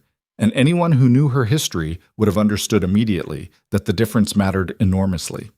The command vehicle moved fast, and Dyke talked while it moved. The situation at Raven Crest had developed in the 20 minutes since Pruitt's secondary team, lost Emily and Nathan's location. 4 operators, confirmed on hospital CCTV that Hargrove's intelligence unit had pulled remotely, had consolidated on sub-level trauma and the administrative wing. They were not holding patients directly. They were holding the building, which was effectively the same thing because a hospital at 2 a.m. ran on a skeleton crew, and a skeleton crew had nowhere to go. "They're looking for evidence of Nathan's treatment," Dyke said. "Medical records. Anything that documents what was removed from his shoulder. They know the implant signal went dark in that building, and they need to account for it." "The records are in the system," Emily said. "I entered intake notes. Standard protocol for unidentified admits. Can they be deleted?" "From the ward terminal, yes. From the system server, no. Not without IT-level access, which they won't have, but they won't necessarily know that." She was thinking about Dara, about who else was on shift, about Dr. Holt, who would have been notified by now about the security situation and would be doing something characteristically unhelpful in response to it. "Who's the senior staff present?" "Hospital administrator named Vickers is on site. He was called in when the lockdown triggered." She knew the name, Randall Vickers, Executive Director of Clinical Operations, the 3rd person in the administrative hierarchy, a man whose primary skill was appearing in control of situations he didn't understand. She'd sat through 6 of his all-staff meetings and come away from each one knowing less about clinical operations than she'd known going in. "He'll cooperate with them," she said. "Not a condemnation, just a fact." "He won't know he shouldn't." Dyke nodded once. "We have 12 minutes to the hospital. We need to know which entry points give us the fastest access to sub-level without going through the lobby." She told him. Ambulance bay, east side, the card access door she'd gone through with Nathan earlier, which was already bypassed and would open with a push. The maintenance corridor from the parking structure. The freight elevator in the east wing that ran directly to the basement without touching the main lobby or the administrative floors. She gave him the information in the order of tactical utility, which she could assess because she'd spent 3 years in that building knowing where every corridor led and which ones people forgot about. Dyke relayed it to someone on a different radio while she talked. She watched Port Sterling come back into view through the windshield. The waterfront lights, the hospital tower lit against the clouds. She felt something that wasn't quite fear and wasn't quite anger, something that was mostly resolve, which was a condition she recognized from a previous version of her life and hadn't expected to feel again quite like this. They came in 3 vehicles and 2 rotorcraft. The rotorcraft held position, not landing, not yet, circling at an altitude that announced presence without precipitating the specific chaos of a rooftop extraction in a functioning hospital. Dyke had been on the phone for the last 8 minutes with a federal oversight authority that Emily gathered was several layers above the regional field office. And whatever that conversation contained, it had resulted in the kind of rapid deployment that typically required 48 hours of authorization and had somehow happened in 40 minutes. The drives, she understood. The dead man's switch disseminating to 4 oversight channels. Calloway's 14 months of parallel case building, all of it arriving simultaneously in inboxes that couldn't ignore it, attached to a situation that was ongoing and visible and happening to a hospital full of civilians. The kind of thing that moves slowly through bureaucratic channels until it didn't. They came through the ambulance bay. The door opened with a push, exactly as she'd said. 2 of Dyke's people went first. Not SWAT-style breach, controlled entry, weapons visible but not raised, the specific body language of people who were announcing authority rather than beginning a fight. Emily came behind them with Dyke at her shoulder, sub-level trauma. Smelled the same as it always did. Antiseptic, metal, the particular recycled quality of basement air. The lights were all on. Someone had restored the power to the ward that Pruitt's people had cut earlier. The nursing station was occupied by a woman Emily didn't recognize, someone from the day administrative team who'd been dragged in, sitting very still with her hands folded on the desk, in the posture of someone who'd been told not to move and was taking that instruction literally. 2 of Pruitt's operators were in the corridor. They saw Dyke's people and the calculation moved across their faces. The rapid professional assessment of odds and authority and the specific moment when a situation stops being retrievable. One of them reached toward his jacket. "Don't," Dyke said. Just the one word. He said it with the register of someone who had no interest in what happened next if the reaching continued. The hand stopped. "Weapons on the floor," Dyke said. "Both of you." Then hands. It took 11 seconds, which was 11 seconds of the specific tension that made Emily's pulse register in her temples. Then both weapons were on the floor, and both men were against the wall, and Dyke's people had them, and the administrative woman at the desk let out a breath that suggested she'd been holding it for some time. "Where are the other two?" Dyke asked the woman. She pointed up. "Third floor. They were looking for... Someone was trying to access the records terminal. Administrator Vickers let them." Emily was already moving toward the elevator. The third-floor administrative wing looked wrong in the way that spaces look when something has been done to them that they weren't built for. The overhead lights were all on, which they weren't at this hour. The corridor had the overlit, exposed quality of a stage. Randall Vickers was standing outside the records room door with the expression of a man who had made several decisions in the last 2 hours and was beginning to suspect none of them were good. He saw Emily, and his face did something complicated. She'd seen that face make many expressions over 3 years. Mild dismissal, usually. The particular variety of not quite listening that administrators deployed when nursing staff spoke in meetings. Once, after she'd flagged a systemic issue with patient handoff documentation that had resulted in 2 near-miss medication errors, he'd looked at her with the polite blankness of someone who had already decided to file the concern and forget it. He was not looking at her with polite blankness now. "Hart," he said. "Where are they?" she said. He pointed at the records room. "They said they were federal investigators. They had credentials. I authorized access to the intake system because they said it was a matter of national... They're not federal investigators." She looked at Dyke, who was behind her with 2 of his people. "The other 2 operators are in the records room." Dyke moved. The records room was a narrow space. 2 terminals, a server rack, shelving for physical documentation that predated full digitization. One of Pruitt's operators was at the first terminal, working through the intake system with the focused speed of someone who knew what they were looking for. The second was at the door when it opened, and to his credit, his assessment of what he was looking at, Dyke's rank insignia, the 2 armed personnel, the general configuration of people who had the authority and the numbers, was accurate and rapid. "Step away from the terminal," Dyke said. The man at the terminal didn't immediately comply. He hit 2 keystrokes first, which Emily read as attempted deletion, before Dyke's people reached him. "Did it go through?" she asked the room.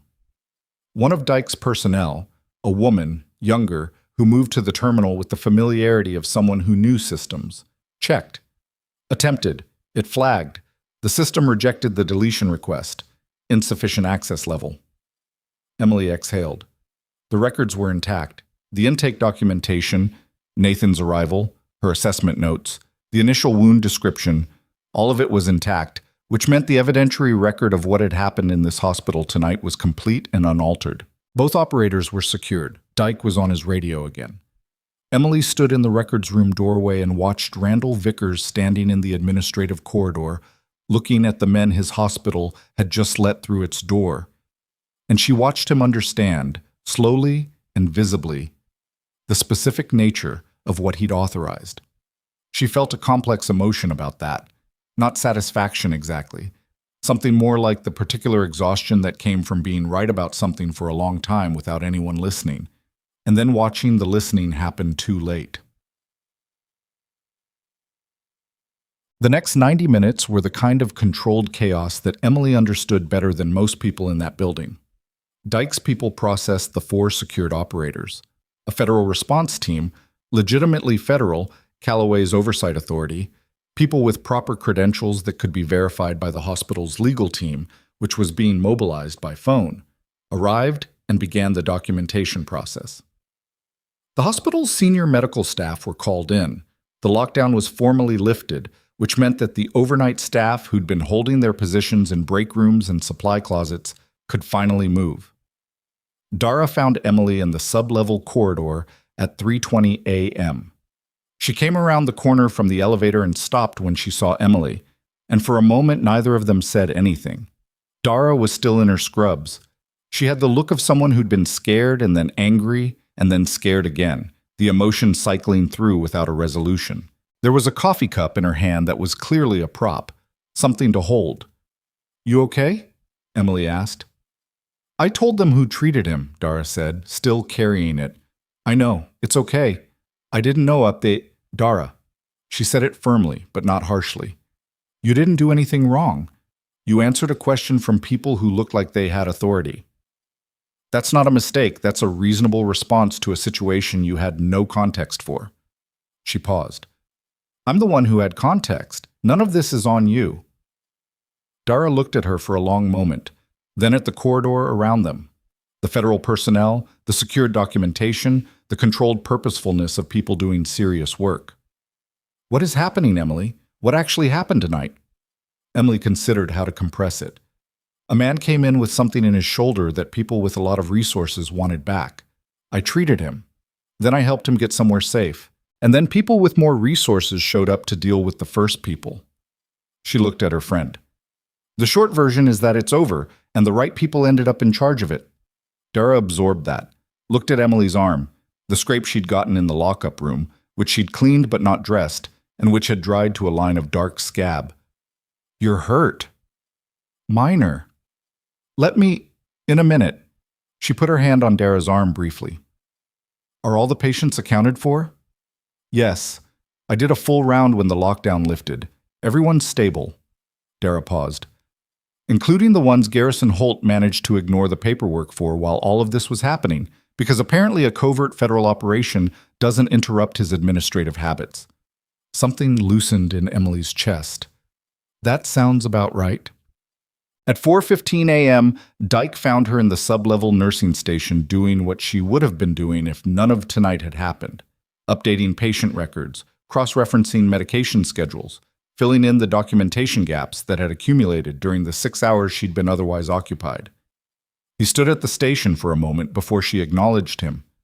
"You don't have to do that right now," he said. "These are my patients," she said. "It needs to be done." He didn't argue.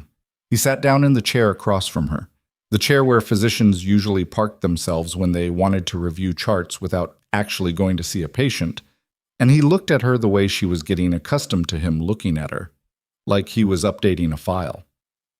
"Callaway's oversight authority has initiated formal proceedings against Wallace Pruitt," he said.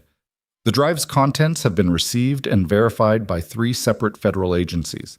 The dead man's switch disseminated to a 4th channel at 3 a.m. That was automatic. Callaway couldn't have stopped it if she'd wanted to." He paused.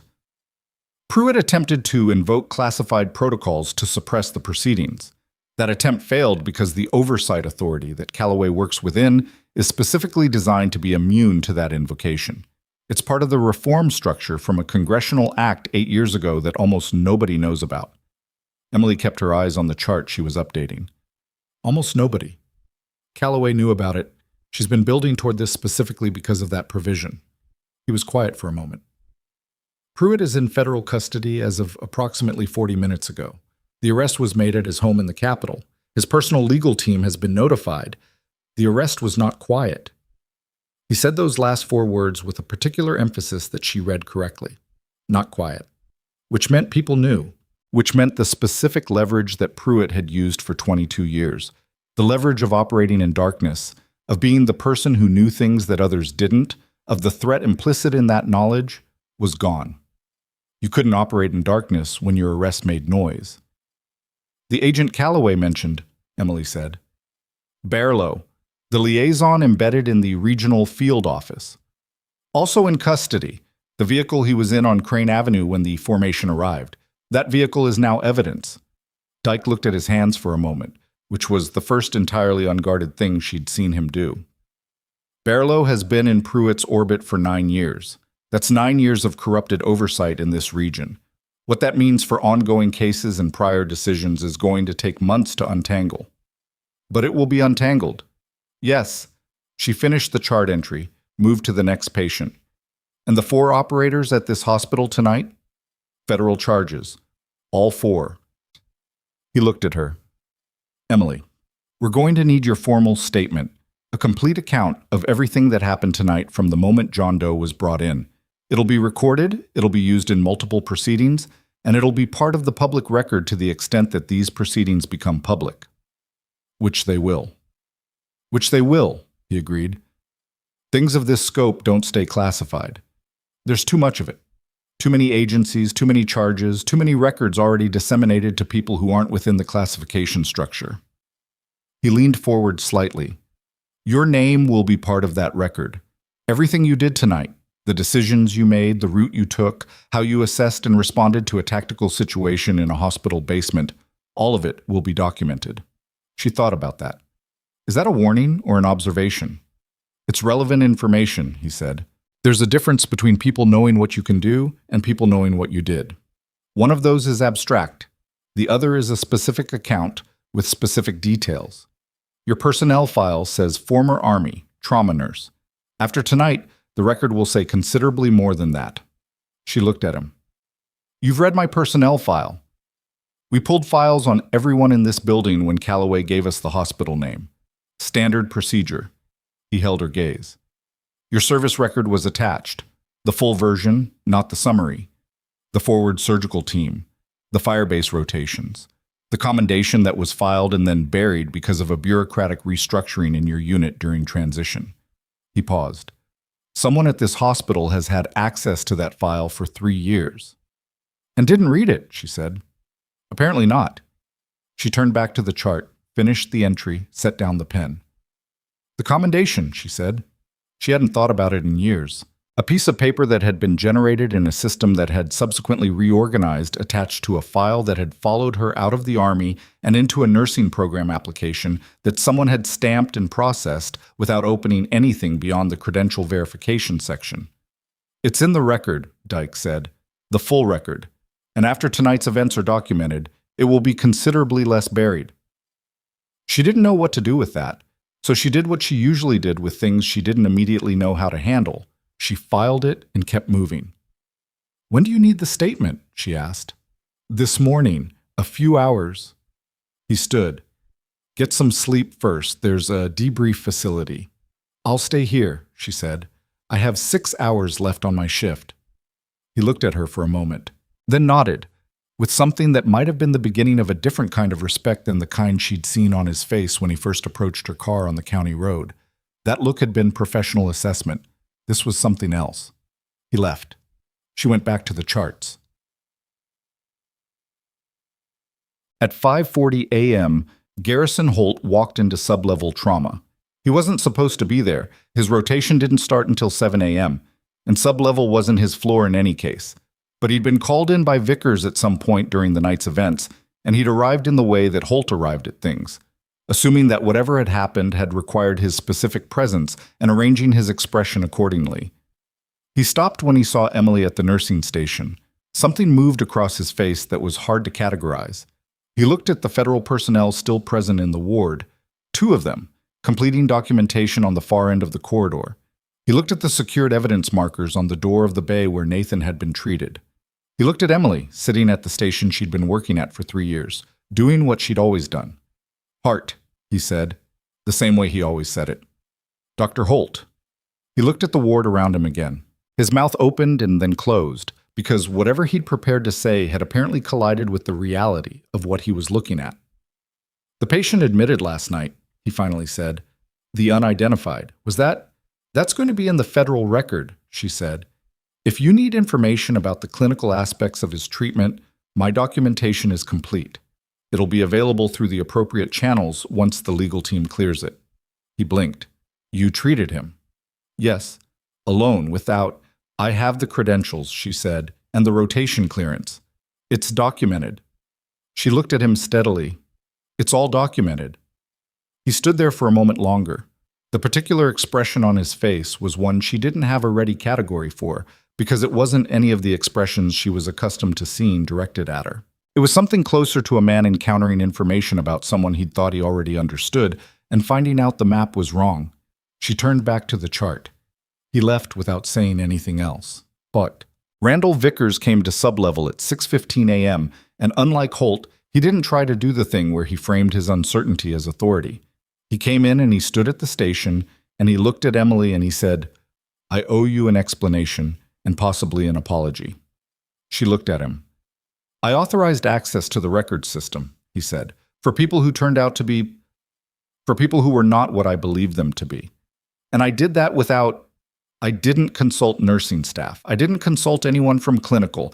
I made an administrative decision about a clinical situation that I didn't understand. Emily held his gaze for a moment. The records weren't compromised, she said. The deletion attempt failed. Everything is intact. That's not... He stopped, collected himself.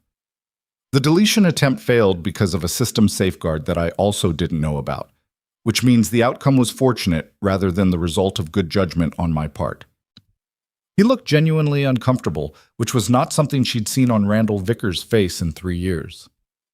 Colonel Dyke has given me a preliminary overview of what happened tonight, the nature of it, what you were involved in. He paused. What you did. She waited. Your Army service record, he said. It's in your file. I want to be honest with you. I don't have personal memory of reviewing it. When you were hired, the department head at the time processed clinical hires. The file was reviewed for credential verification, and that was apparently where it stopped. He paused. That's an institutional failure. It's not an excuse. She looked at him for a long moment. He was not a bad man. She'd known that for 3 years. He was an administrator who had learned to move through a system without looking too hard at the parts of it that required harder looking. That was different from bad. It was its own kind of problem, but it was different. The department head who processed my hire, she said. That was Morrison? Yes. Morrison retired 2 years ago, and the file system was transferred without a review protocol. She knew this because she'd been the one to document 2 patient records that had been misfiled in the transfer and had raised it in a departmental meeting to no visible effect. It's a systemic issue. I flagged it. He looked at her. You flagged it. In writing, she said. In March of last year. There's a copy in the incident reporting system. She watched him process that. If you want to do something useful, Randall, fix the file review protocol. Make sure that when someone walks in here and their record says former Army combat medic, someone actually reads that. He nodded. Something in his posture changed, not collapsed, shifted, like a man deciding to carry something rather than set it down. The Federal Oversight Team has requested a meeting with hospital administration at 9 a.m., he said. They've indicated that the hospital's cooperation tonight and the staff's role in assisting a critical national security operation will be formally recognized. He paused. Your name was specifically mentioned in that request.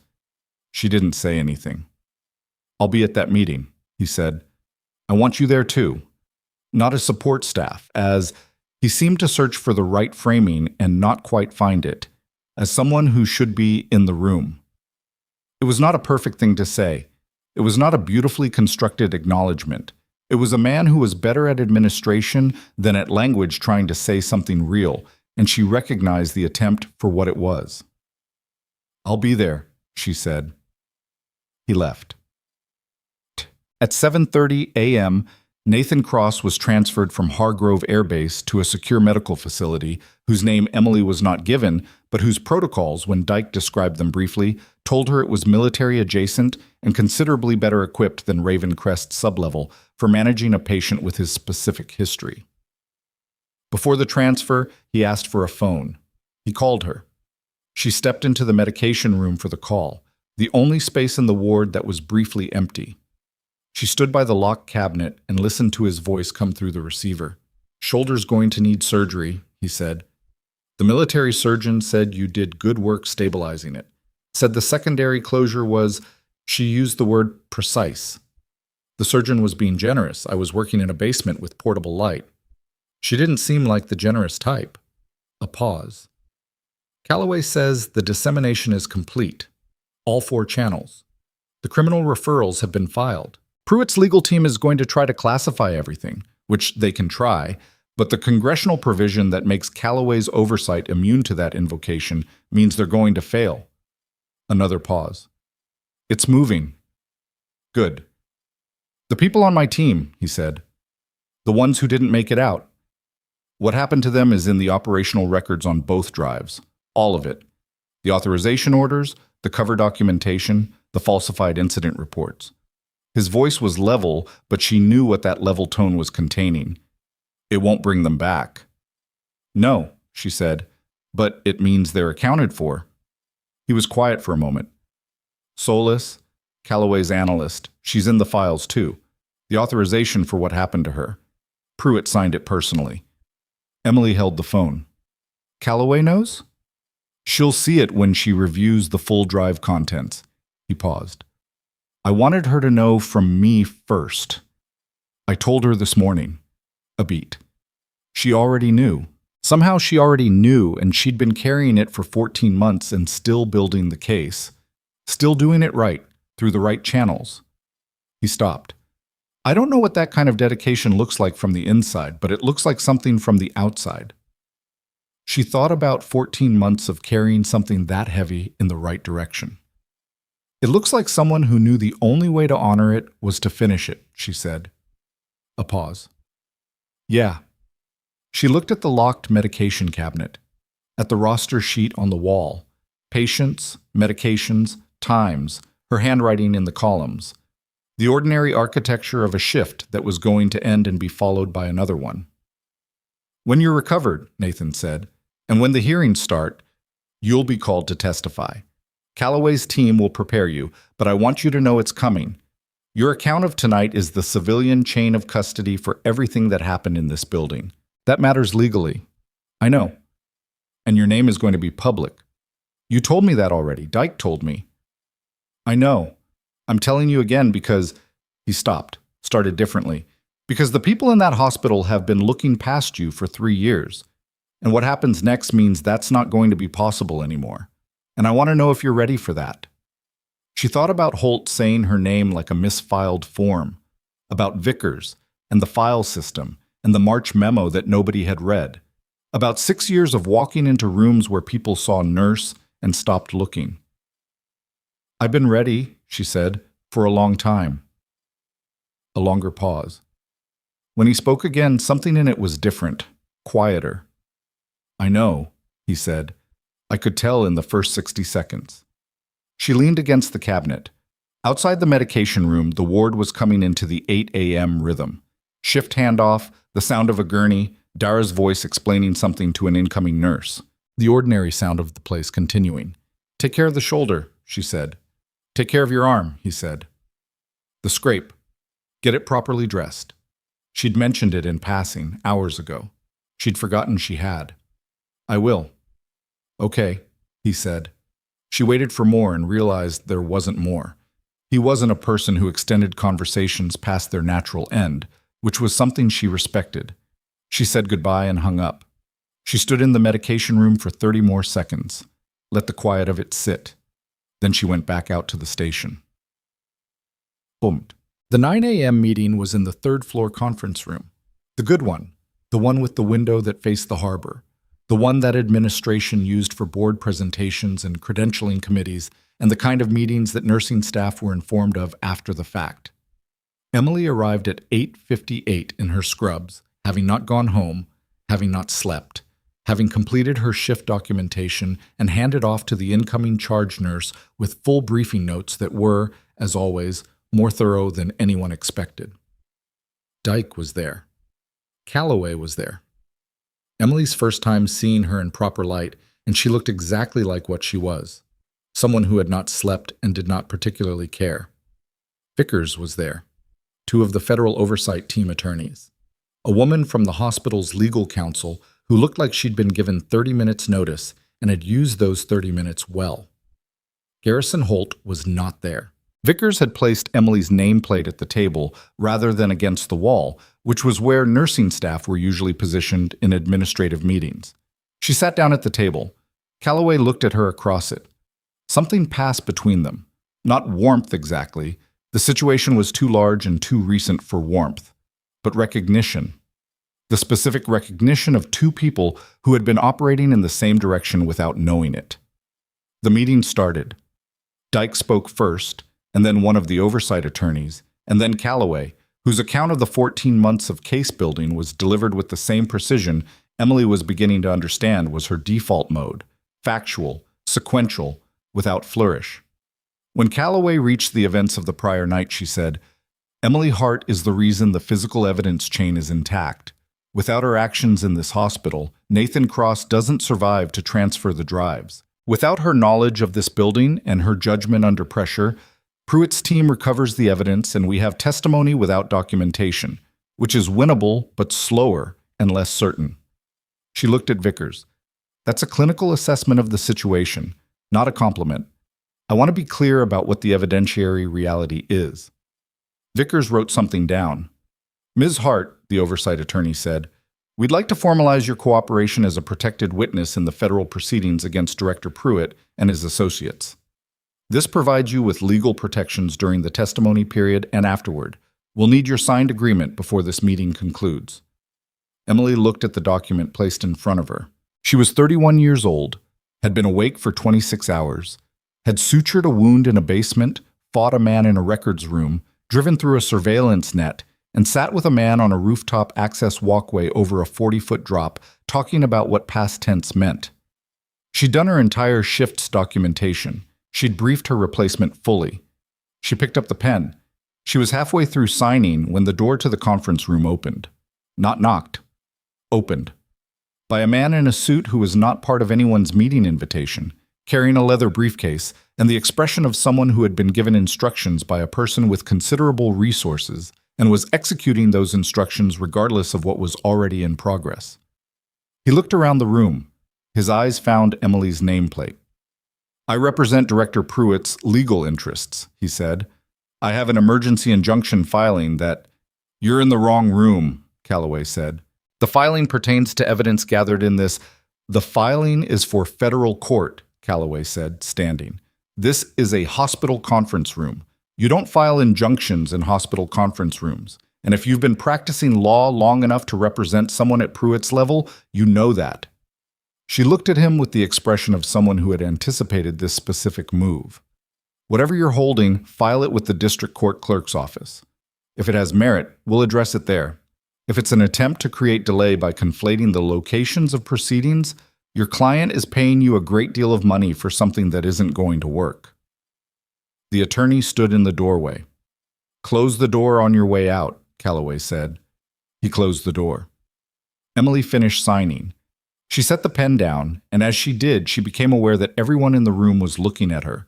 Not past her, not through her, not at the person standing behind her. At her. The actual specific weight of being fully visible in a room where decisions were being made. She looked at Dyke. He gave her a small nod. She looked at Calloway, who had returned to her seat and was already reviewing the next document in her stack with the efficiency of someone who had 14 months of momentum behind her and wasn't stopping now. She looked at the harbor through the conference room window. Port Sterling, from the inside of the room that mattered, in morning light that was starting to come through the low clouds the way it sometimes did in this city when the weather changed overnight. The meeting continued, and Pruitt's attorney, on the other side of the closed door, pulled out his phone. The call he made was answered on the second ring. He spoke quietly, efficiently, with the clipped delivery of someone reporting information to a principal who required precision. What he said was 3 sentences, and the third one changed the shape of everything that was about to happen. The attorney's third sentence was this: Pruitt had a contingency, not a legal one. Not a filing or a motion or anything that would be resolved in a courtroom on a timeline that the oversight authority could manage. Something operational, a data package, separately held, containing the identities of every protected witness and confidential informant connected to Calloway's case. Real names, real addresses, the kind of information that, released into the wrong channels, didn't just damage a case, it ended lives. Pruitt had built it as insurance. If he went down, the network he'd spent 22 years constructing would burn everything on the way out. Calloway got the call 40 seconds after the attorney left the conference room. Emily watched her face as she listened.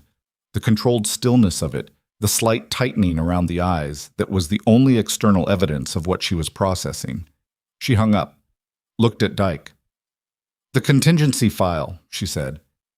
He's moved it to a remote trigger. Dyke was already on his radio.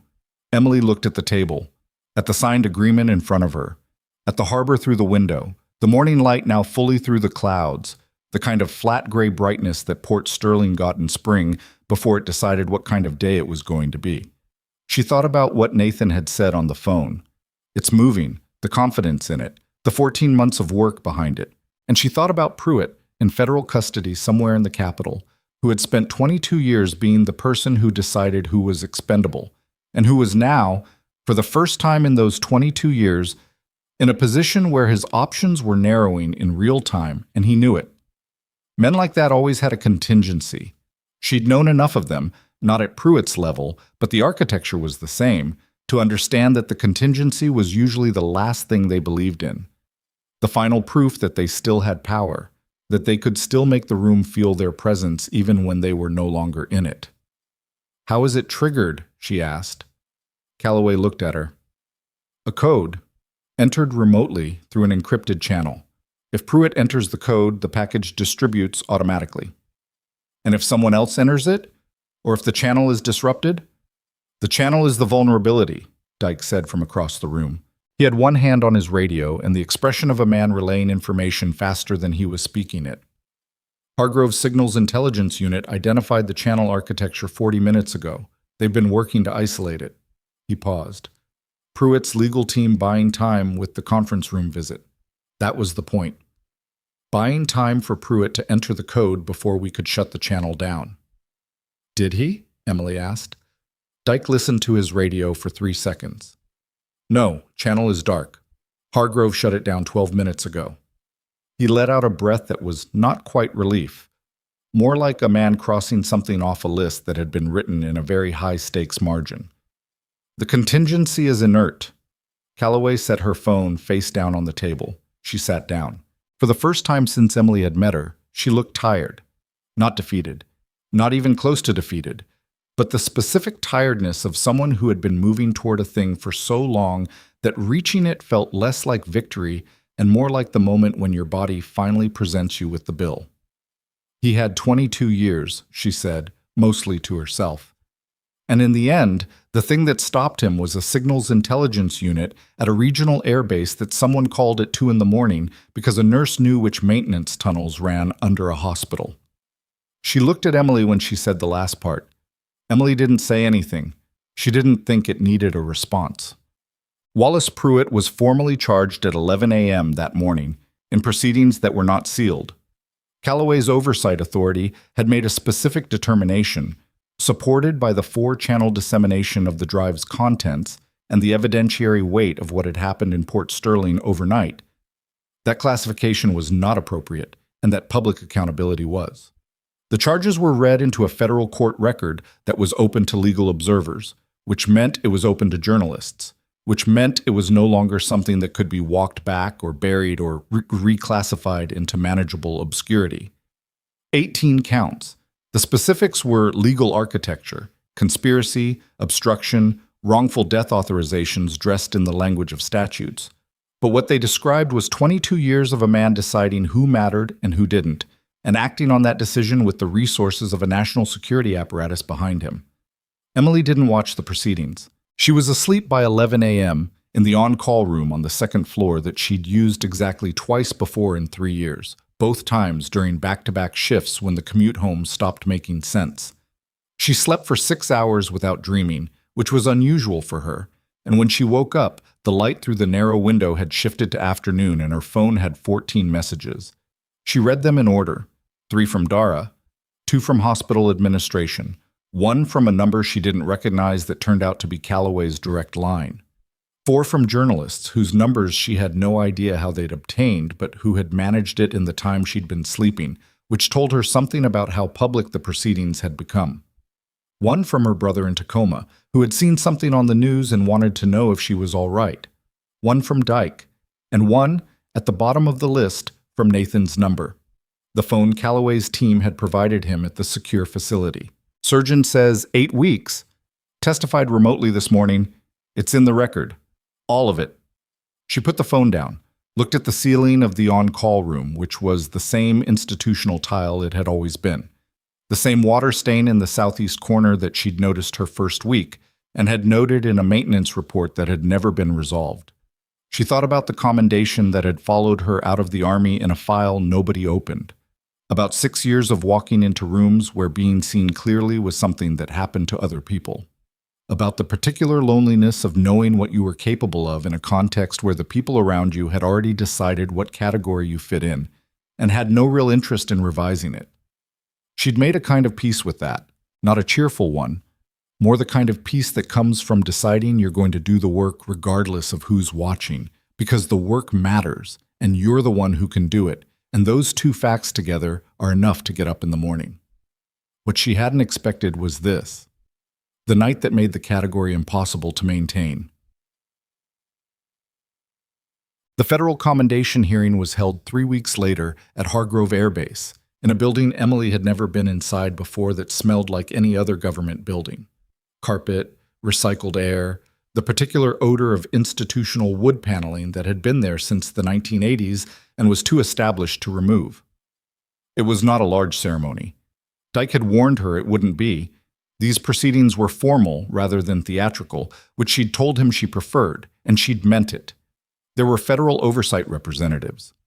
There were 2 members of a congressional subcommittee that she'd been told was relevant to Calloway's authority, but whose specific function she hadn't fully parsed. There was Calloway, who had spent the intervening 3 weeks in a legal process that aged her visibly, but hadn't changed the quality of her attention by any measurable degree. There was Nathan. He came in on his own. No cane, which she suspected was more stubbornness than medical clearance, but the shoulder was dressed properly, and he was moving with the kind of careful deliberateness that suggested the surgeon's 8-week timeline was being respected at roughly 60%.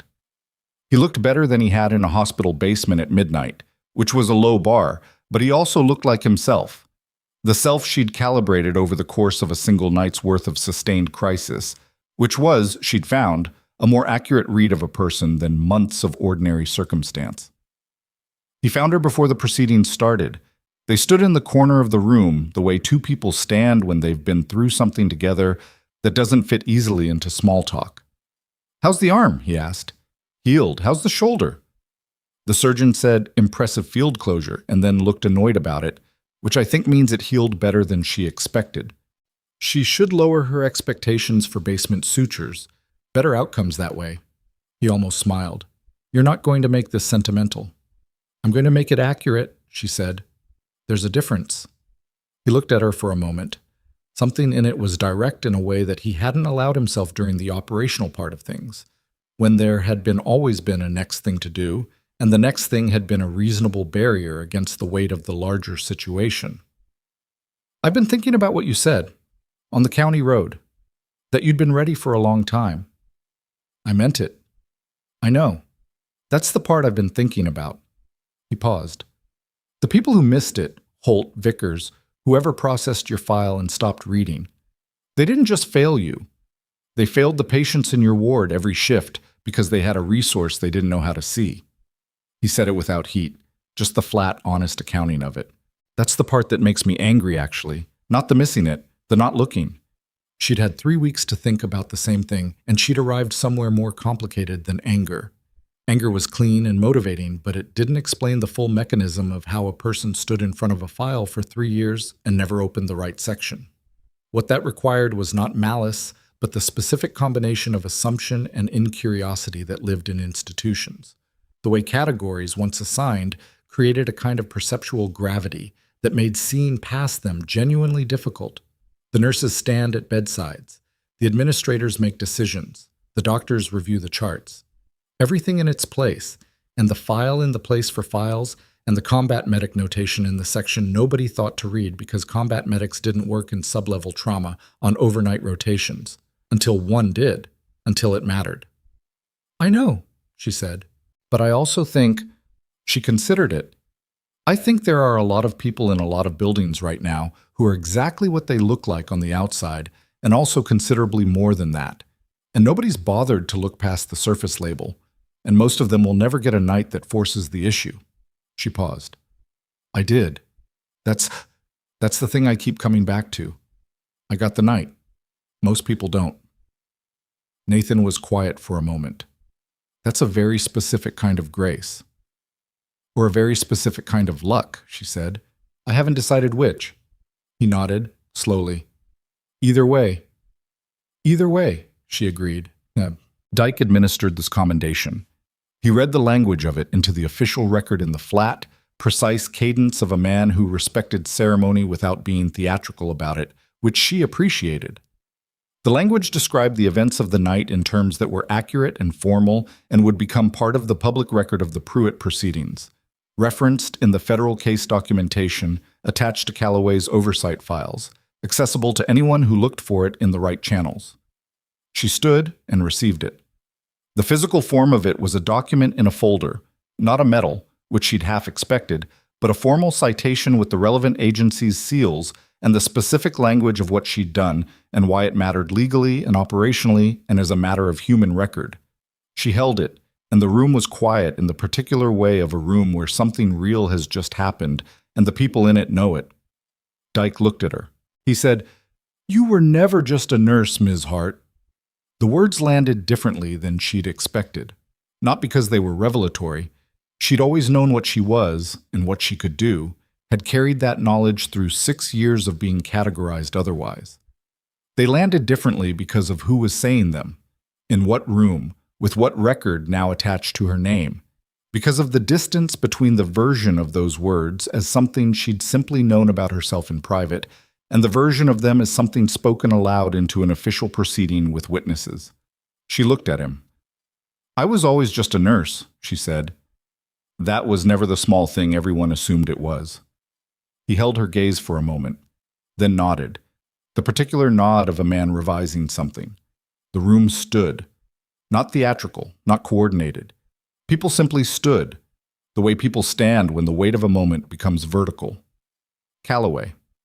The oversight representatives. The subcommittee members. Nathan, with his careful posture and his healing shoulder, standing without the stubbornness it had cost him to walk in, because this was a different kind of standing. She looked at the room.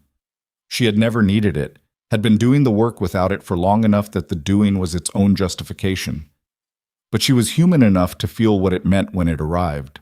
Quote, Pruitt was sentenced 4 months later. Life, without the possibility of parole, on 7 of the 18 counts, the wrongful death authorizations being the ones that drew the maximum.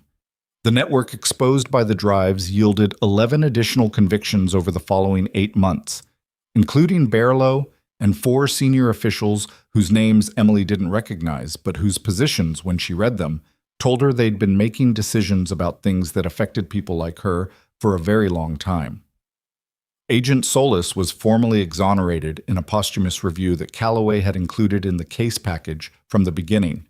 Her name was read into the federal record.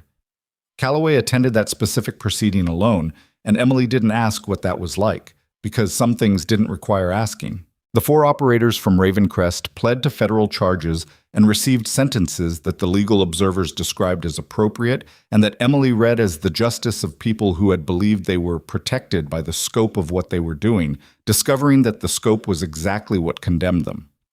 Barlow cooperated with prosecutors.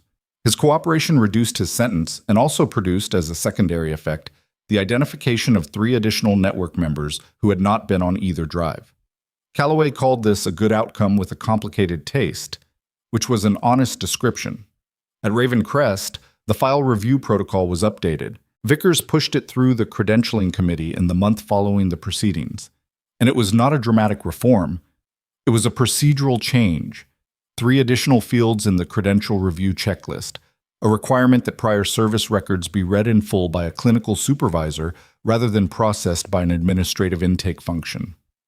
Small, bureaucratic, the kind of change that would never make anyone's highlight reel. It mattered anyway.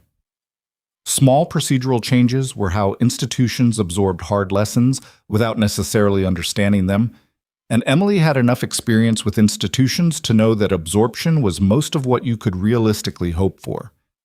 Perfect understanding was rare. Better behavior, implemented through better systems, was achievable. Garrison Holt retired at the end of the year. Emily wasn't sure what to make of that and decided not to make anything of it. People retired. The reasons were their own. She was offered a position. Calloway's oversight authority had a clinical consulting role, reviewing medical evidence in cases involving healthcare institutions. It was a real offer, properly compensated, and she considered it for 2 weeks with the same attention she gave to clinical decisions. All the relevant information, honest assessment of trade-offs, no particular attachment to the outcome she'd expected. She declined. Not because the work wasn't meaningful, because her work was here. In sub-level trauma, on overnight rotations, in the ward where the worst cases came in on Thursdays, and the paperwork never entirely caught up, and the light was always that flat basement light that made everything look slightly more serious than it already was. She was a nurse. That was not a default or a consolation or a category that had been assigned to her by people who didn't look closely enough. It was a specific thing she was, fully, with the entirety of what she'd been before it included. She told Calloway in a phone call that lasted 6 minutes. Calloway said she understood and sounded like she actually did. Nathan called on a Tuesday evening in October, 8 months after the night at Raven Crest. The shoulder was cleared. He was working at something different, something he described in 3 words that told her enough and that she didn't ask beyond. The Oversight Authority posted the case summary, he said. Public record, full account. It's been picked up. She'd seen it. I know. How does that feel? She thought about it honestly. Strange, she said, like reading about something that happened to someone else and then remembering it was you. Yeah. A pause. The commendation citation got republished in the military journal, the full text. Another pause. It referenced your fieldwork in the basement specifically. The closure. Someone wrote an annotation about improvised trauma care in non-clinical environments. He sounded like he was trying to keep something out of his voice and not entirely succeeding. You're going to be in a medical training curriculum. She sat with that for a moment. Huh, he agreed. She looked out her window, her actual apartment window, the one that faced the street. The ordinary Port Sterling view of a Tuesday night in October with the harbor somewhere behind the buildings and the city doing what it did. Living, moving. The way cities did, indifferent to individual nights that changed everything for the individuals involved. Take care of the shoulder, she said. Always. A beat. Take care of the ward. Always, she said. She hung up and sat in her apartment for a while. Just that. Sitting, in the particular quiet of a life that had returned to its own dimensions after being briefly enormous. She was 31 years old. She would go back to work on Thursday. She would do the work the same way she'd always done it, fully, without waiting for anyone to notice, because the patients needed it done, and she was the one who could do it, and those 2 facts together were enough. The only thing that had changed was what was written down, and she'd learned something that she hadn't quite known before, not all the way through, even though she'd suspected it for years, that what gets written down shapes what gets seen, and what gets seen shapes what gets done, and institutions were not changed by the people who suffered their blind spots in private. They were changed by the records, by the nights that forced the issue, by the documentation, careful and complete, of what a person actually was. She had always been exactly what she was. Now it was in the record. And the record, unlike assumption, unlike the comfortable inertia of categories assigned by people who stopped reading at the right line, the record did not allow for looking past.